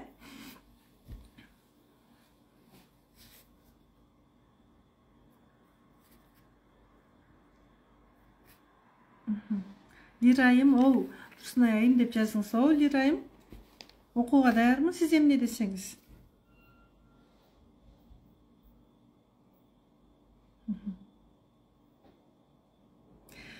Кыздар, анан мындай деп айтышат да. Күйөөңүзгө айтыңыз да. Элдин эркектери дагы сендей болсо гана эле деп айтып коюңуз эми. Кече айттыңыз, ооба, кече айттыңыз, элдин эркектери кыйын, элдин эркектери гүл алып берди, машина алып берди, сен мындайсың, сен тигиндейсиң деп айттыңыз, ооба. Бирок мындай. Кече айтып алдыңызбы? Бу сиз аялсыз да, макул. Кече айттыңыз, бүттү, ал поезд кетти да. Сиз бүгүн жеңил айттыңыз. Bir kүйөөңүздүн bir жакшы жерин таап алыңыз. Bir жакшы, өмүрүңүздө bir жакшылык кылгандыр, өмүрүңүздө bir жакшылык кылбаса сиз жашабайт элеңиз. Жок дегенде bir байпак алып берди. Жок эле дегенде. Айтыңыз да. Элдин эркектери аны апа болуп эмес, аял ролунда айтыңыз. Просто аялдык бактым үчүн деп айтыңыз. Кандай жакшы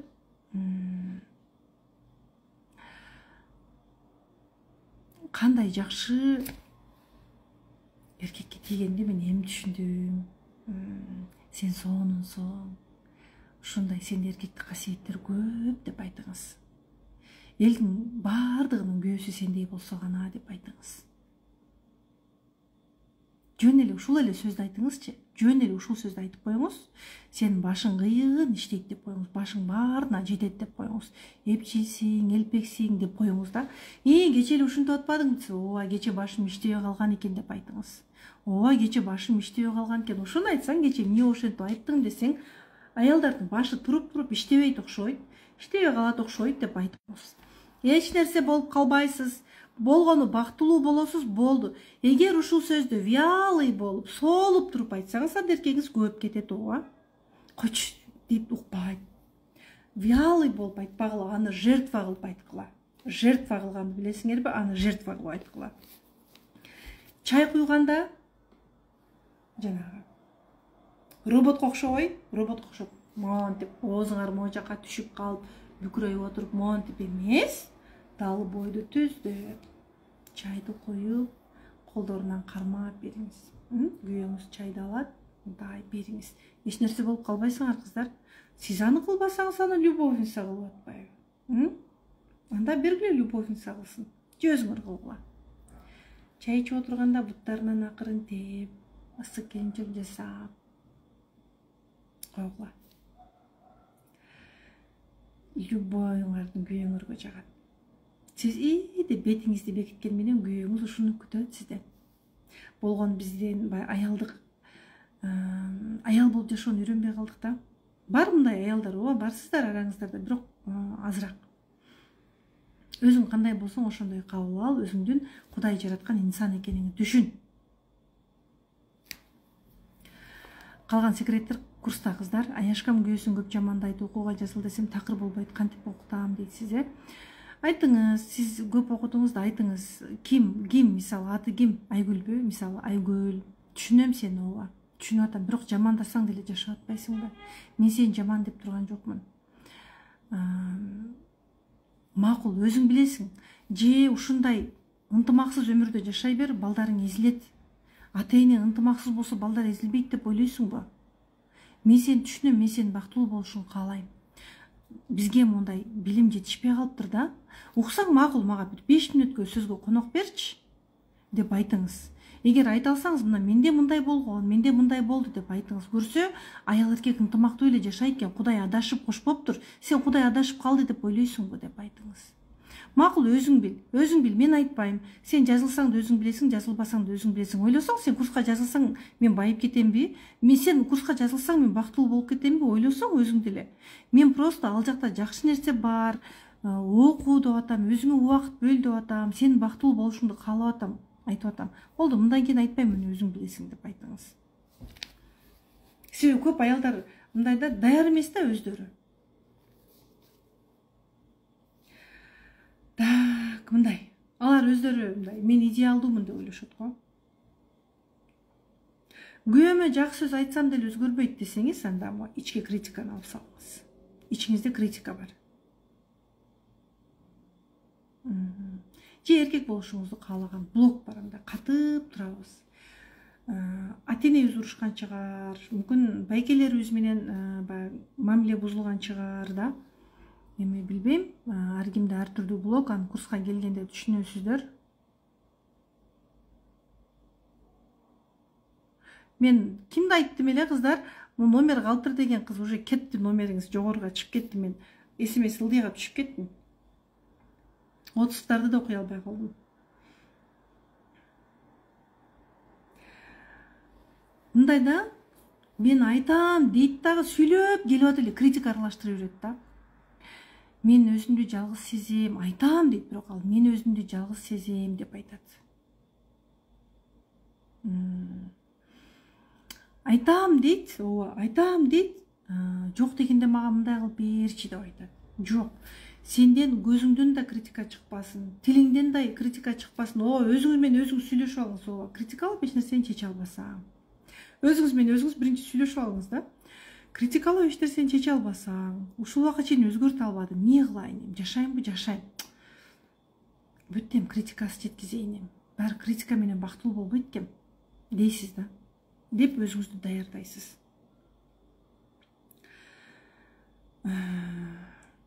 Элдин эркектери деген сөздү колдонбогула. Ошол кыздар. Эмне кылсаңыз дагы Аллах ыраазычылыгы үчүн кыласыз. Секин кыздар, секин үйрөнөбүз, секин акырындык менен. Кудайдан улук эч нерсе жок. Күйөөнү Кудай ордуна көрүп алганда бизге сыноо келет. Эч убакта эркекти жоготуп алуудан коркпогула. Жок, жоготуп алуудан коркпойм дегиле. Көп аялдар бар, кичинекей бала болуп өмүр сүрөт. Кантип кичинекей бала болуп өмүр сүрөт? Азыр могу жерден кимди көрөт? Кана карасаңыз.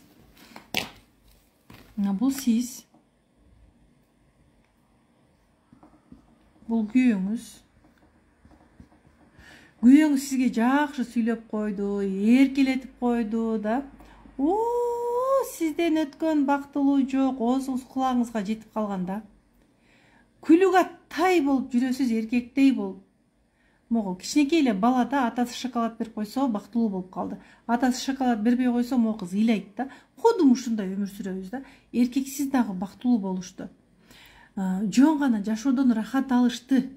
Мамилени конфликт болуп калдыбы? Конфликт болот да эми өмүрдө, болот да. Ким айтат мен өмүрүмдө конфликт болбойт десе, ал страус да. Страустар конфликттен качат.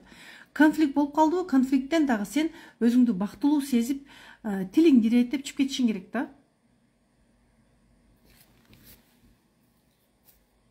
Түшүндүрө алдымбы кыздар? Могу рөлдөн чыккыла. Эгер ушул рөлдө чыгып жашап аткан болсоңуз, анда сиз кичинекей бала болуп өмүр сүрүп атасыз.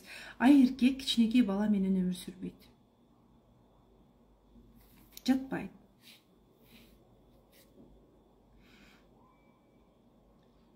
Минусуңду айтпа күйөөңө. Минусуңду айтпа. Минусуңду айтсаң уже эркек менен бактылуу боло албайсың. Ал боюнча мен Амалкөй аял сабагында терең ачып берем. Күйөөңөргө айткыла да, мындай жакшы жагыңды билбейт, критикалайт десеңер. Мен кара, мен сен үчүн кылдым, мен сен үчүн тамак даярдадым, мен сен үчүн муну кылдым эмес. Жан, мен тамак даярдап койдум. Сен келет деп мен эрде тамак даярдап койдум. Жакшы болбоду, бышып калды. Сен келгенче бышып калса экен деп аттым эле деп. Мындай тилиңди шашпай. Аял болуп жеткиз. Эгер күйөөң маани бербей койсо, кара, мен аял болуп жеткиздимби же шашып ушуп жеткиздимби? Тилим иреттүү болду, көп ашыкча сөз кошуп салган жокмунбу? Эмоциям мындай бир жерден урдуп алгандай болуп калган жокпу? Деп өзүңүзгө суроо бериңиз.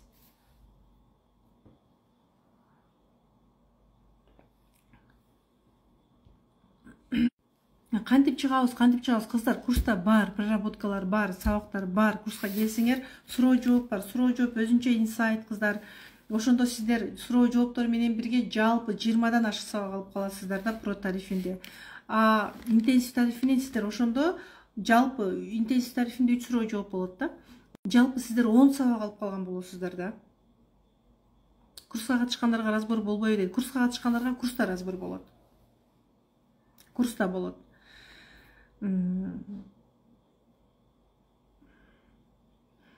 Мисалы да, кирин жууп үтүктөп койдуңузбу?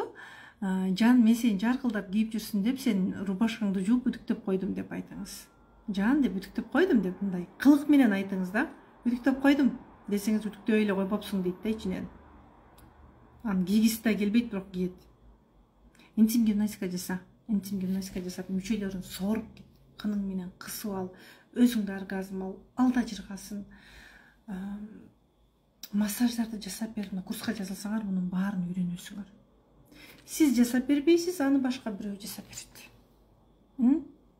Азыр массаж жасаган салондор көп экен, аябай. Акчага жасайт экен. 8 000, 12 000 экен. 8 000 сомго массаж жасап берет экен. И ошол түшүрүп берет экен да, жыныстык катнашсыз түшүрүп берет экен да. Мен ошону жакында угуп мен шок болдум да. Мурда 6 000, 8 000 деп укчу элем да. Мен азыр жакында бир ошол массажистка болом деген, мен сизге массажистка болгум келет деп бир кыз келди да. Ушундай бир жакка жумушка барсам, ал жерден ушундай деп айтты. Мен өзүм шок болуп калдым. Мен андай массаждар болот деп ойлогон эмесмин деп келди. И 12 000 жыныстык катнашка барып бүткүл денесине массаж жасап берет. Ошол массажды сиз жасап бериңиз. Эми ойлоңузчу. Сиз мисалы 12 000 акчаңыз болсо жан талашып 12 000ди тыйынына чейин санап бөлүп келесиз да. И өзүңүзгө бир үйгө жакшынакай жоолук алып албастан үйдө түлөгөн, эскирип кеткен, өңү өчкөн жоолук салынып жүрөсүз. Анткени эртеси эле кир болуп калат сиздин оюңузда. Кир болсо кир болор. Хан массаждан башка массаждар да болот дейт. Ооба, баш бөлүккө массаж, даалыга, колго, курсакка, бутка, таманга, манжаларга, бетке, бүткүл жака, эркектин жыныс мүчөсүнө бүткүл жака массаждар бар, кыздар.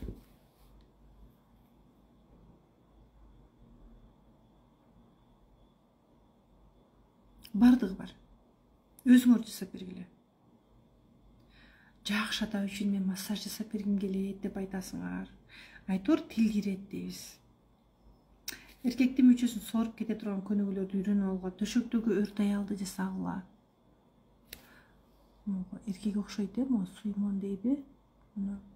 Кыздар могу жаңы келди, могу баракча. Өчүрүп салгылачы кыздар. Могу суймон дейби, точно эркек окшойт го, өчүрүп салгылачы, блоку салып салгылачы кыздар. Мен кармап блоку салайын десем, что-то кандай болот? Сиздер блоку салып койгуңуздарчы кыздар, Мен сүйлөй берейин, Алаксыбай. Неге басылбай атат? Мен блоку салайын десем, басылбай атат. Мен балдарымды уруша баштадым. Экөөбүз 2 айрым жолго түштүк. Көрдүңөрбү? Күйөөңөр менен 2 айрым жолго түшүп калсаңар, балдарыңарды урушасыңар. Анткени күйөөдөн ата издейсиздер. Көп аялдар күйөөдөн ата издейт, апа издейт. Эркектен ата, апа издебегиле. Эркек силерге ата, апа болуп бере албайт. Ата да издейсиңер, апа да издейсиңер, мага көңүл бөлбөйсүң. Кичинекейибизде внимание жетпей калды го. Сен мага көңүл бөлбөйсүң, сен мындайсың дегенде уже эркек бизден тажайт да. Анткени ал бизге ата да, апа да болуп бере албайт, ал бизге эркек болуп калат да. Ал эркектин жанында сен кылыктан, аялдык өнөрүңдү көрсөтөсүң, ошондо сага көңүл бөлөт. Сен мага көңүл бөлбөйсүң деп карасаң, өзүңдү карасаң, биринчи сырттан карачы, күзгүгө барып карачы. Дагы дал өзүңүздү азыр карасаңыз, эгерде кыздар эркегиңерге критика айтсаңар, баланчан эркеги мындай, сен дайым эле ушундайсың, мен өзүмдү бактысыз сезем, мен өзүмдү жалгыз сезем деген сыяктуу сөздөрдү айткан болсоңор, эркек биздин мээсине бул сенин энергияңды соргон адам, бул уруш деп жазып алат. Бизди көргөндө мээси дагы, тили дагы бүт жагы бизге жабылат. Анткени нейролингвистский система деп айтылат, нейрондук системалар бар го биздин мээбизде, жабылат. Нейролингвистский система деп айтылат. Биздин мээбиз ошондой жумуш алып барат. Сиз эгерде критикаласаңыз, сизди экинчи жолу сизге жабылыш үчүн, экинчи жолу сизге ишенип албаш үчүн бул сенин душманың, бул сени критикалайт, буга жабыл деп эмне сизди көргөндө ошондой программа орноп калат кыздар. Түшүндүрө алдым,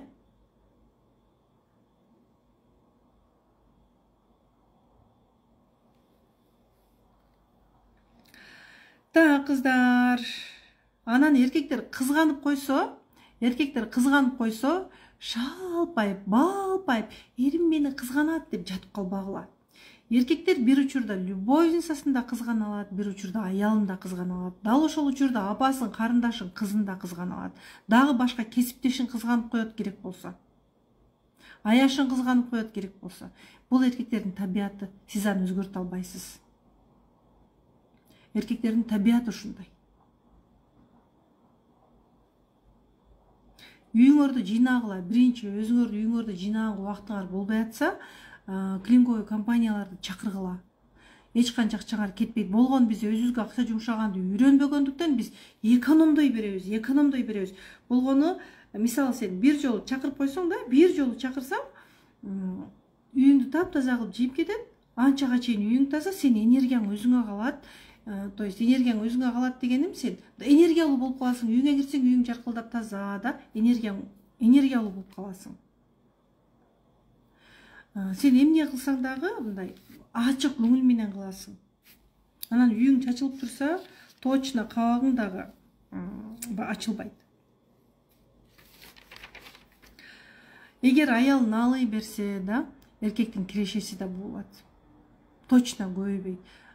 Эркек үйгө алып келе берет, бирок аял наалый берсе, эркектин тапканда 1-2 болбойт.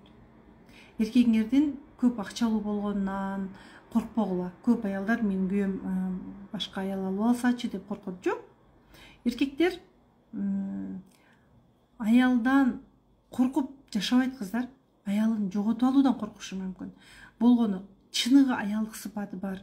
Төшөктө любовница боло алган, кылыктан алган, өзүн карай алган, көз менен да, сөз менен дагы эркегин тартып тура алган аялды жоготуп алуудан коркушу мүмкүн. Жөн эле бир аты бар аялдан коркот деп ойлогула. Кыздар, дагы бир жолу курс боюнча айта кетейин. Оффлайн форматтагы курсубуз 5500 сом 20 ноябрь башталат.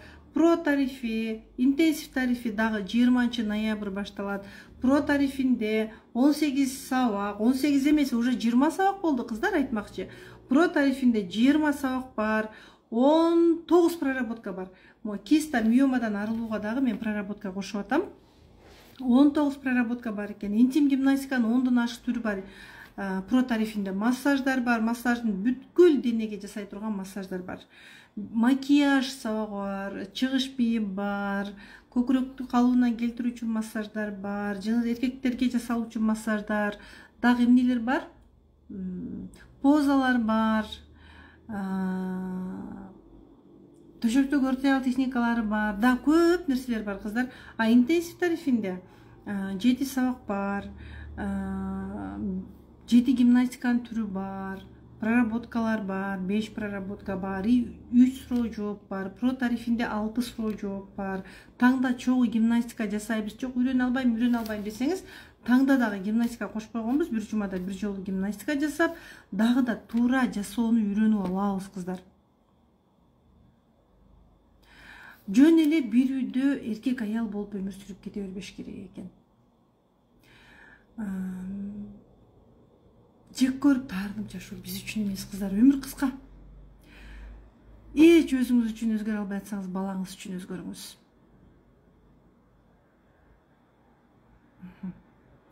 Кыздар, түшүнүктүүбү? Туп-туура сиздер менен азыр 2 саат болдум. Разбор кылалыбы? Ким келет разборго? Жана чик деген айым турат беле? Чик беле, кандай эле? Разборго келем деп атат эле. 2190 сом про тарифи, интенсив тарифи 990 сом.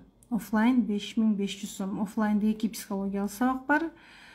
Жана гимнастиканы, биз гимнастикага көбүрөөк басым жасайбыз, жана денедеги гормондорду, аялдык гормондорду ойготуучу йоганын көнүгүүлөрү бар. Так, кыздар, кенен маалымат алуу үчүн сиздер Инстаграмга, директке директке кирип номер калтырып койсоңуз, мени разбор кылыңызчы дейт. Мен да баргым келет разборго дейт. Курска катышпагандар.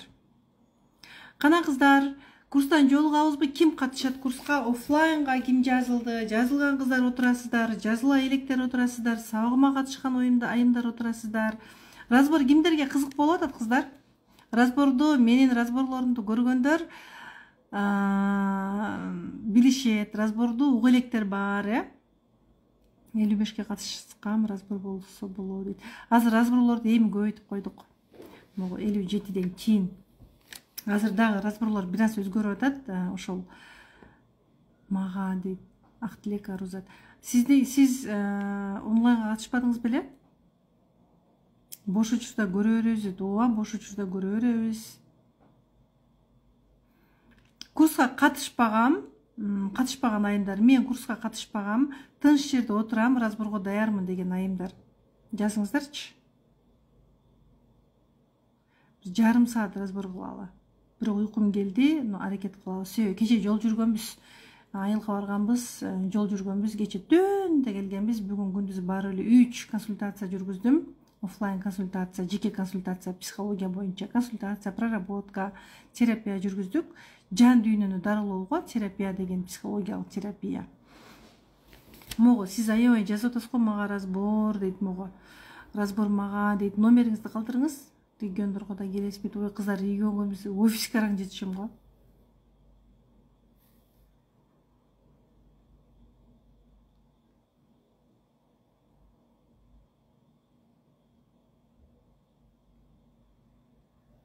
Мен тыныч жерде отурам. Тыныч жерде отурам деген айым катышкан эмесмин дейт. Разбор эме экенин түшүнбөй атам. Азыр көрөсүз, түшүнбөй атсаңыз. Разбор кылгым келет, разбор угам дейт, жакшы. Кана ким номер калтырып атат?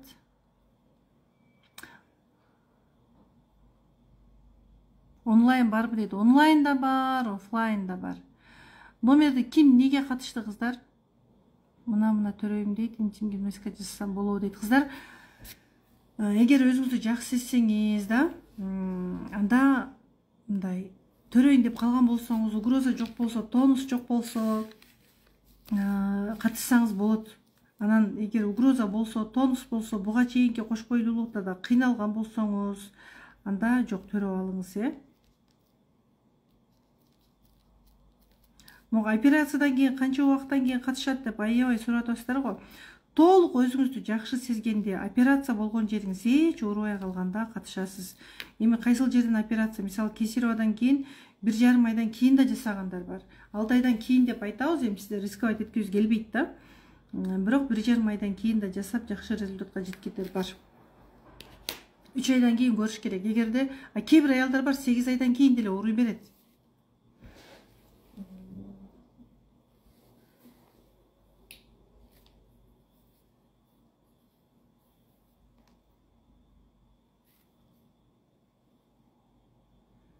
Интенсивке катышканмын, сонун результат алганмын дейт.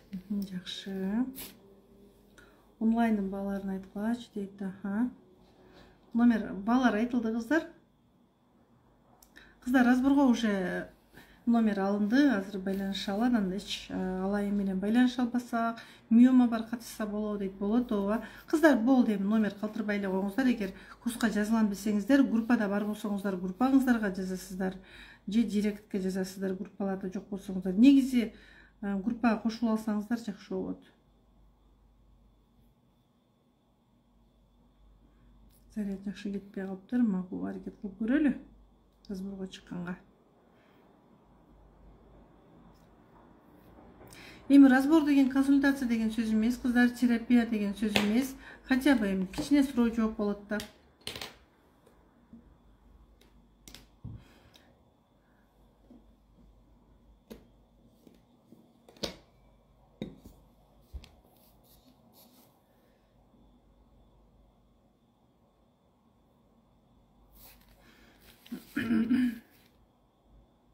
Азыр кыздар, мен чалууга аракет кылып атам. Баланы кимдир сүйбөгөн, Бапесте багып күйбөгөн, баласы үчүн жок чыгар башын азап үйбөгөн. Жазылбайт да. Тумулуп калса баласы, төгөнөт экен ыргасы. Азыр.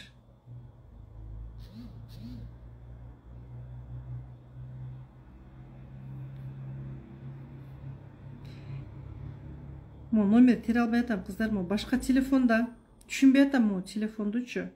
Бир жазсам толтура цифра чыгып кетет. Азыр кыздар разборго киребиз, жаза албай атам муну. Bir үйгө даяр жанында болсо киранын айласы, кызыгы болбос дүйнөнүн, кыйналып бала бакпаса, унутат кыйын күндөрүн, эмгегин улуу актаса. Могу телефон катып калган турбайбы? Ой, жандарым, үндөрүңүз сонун деп аябай комплимент жазып койдуңуздар. Рахмат, жандарым. Могу жерде бир айым жазып атат, бизде чындап эле активдүү айым, жазгүл деген айым. Мен Pro 59дамын, жакшы жыйынтыктар бар, мечни жоголуп бараткан болчу, азыр тез келип атат, өз калыбында, айымдары катышкыла онлайн болсо да эң сонун результат болуп жатат менде дейт. Мына ушул айымдар сиздерге мисалы эмнеге жазып атат деп ойлойсуздар, мындай түшүнүшүбүз керек да кыздар. Сиздерде да өнүксө экен, өзгөрсө экен, мен алган жыйынтыкты алса экен деп атат, сонун нерсени билгиле деп атат да. Мындай курска келгенден кийин аялдар өздөрү жүрөктөрү аябай ачылып калат. Ар бир сабакта ырдашып отурайлычы дейт. Гимнастиканы калтырбай жасап жүрөм дейт. Жакшы, Маха айым, ой жаным, сиз кайсы группада элеңиз? 24-тө элеңиз? Эстеп калдым. Көнүгүүлөр укмуш жардам берет дейт, жандарым. Көңүлүм көтөрүлдү сизди көрүп дейт. Чалып атам азыр разборго келген айымга. Могу телефонду жакшы, мен Pro 53дөмүн дейт. Жакшы кыздар, улам баягы жаңы билимдерди алып, жаңы билимдер кошулуп, жаңы инсайттар кошулган сайын да мурдагы сабактарымды алымсынбай ала берем да. Негизи билим ошондой го өзү.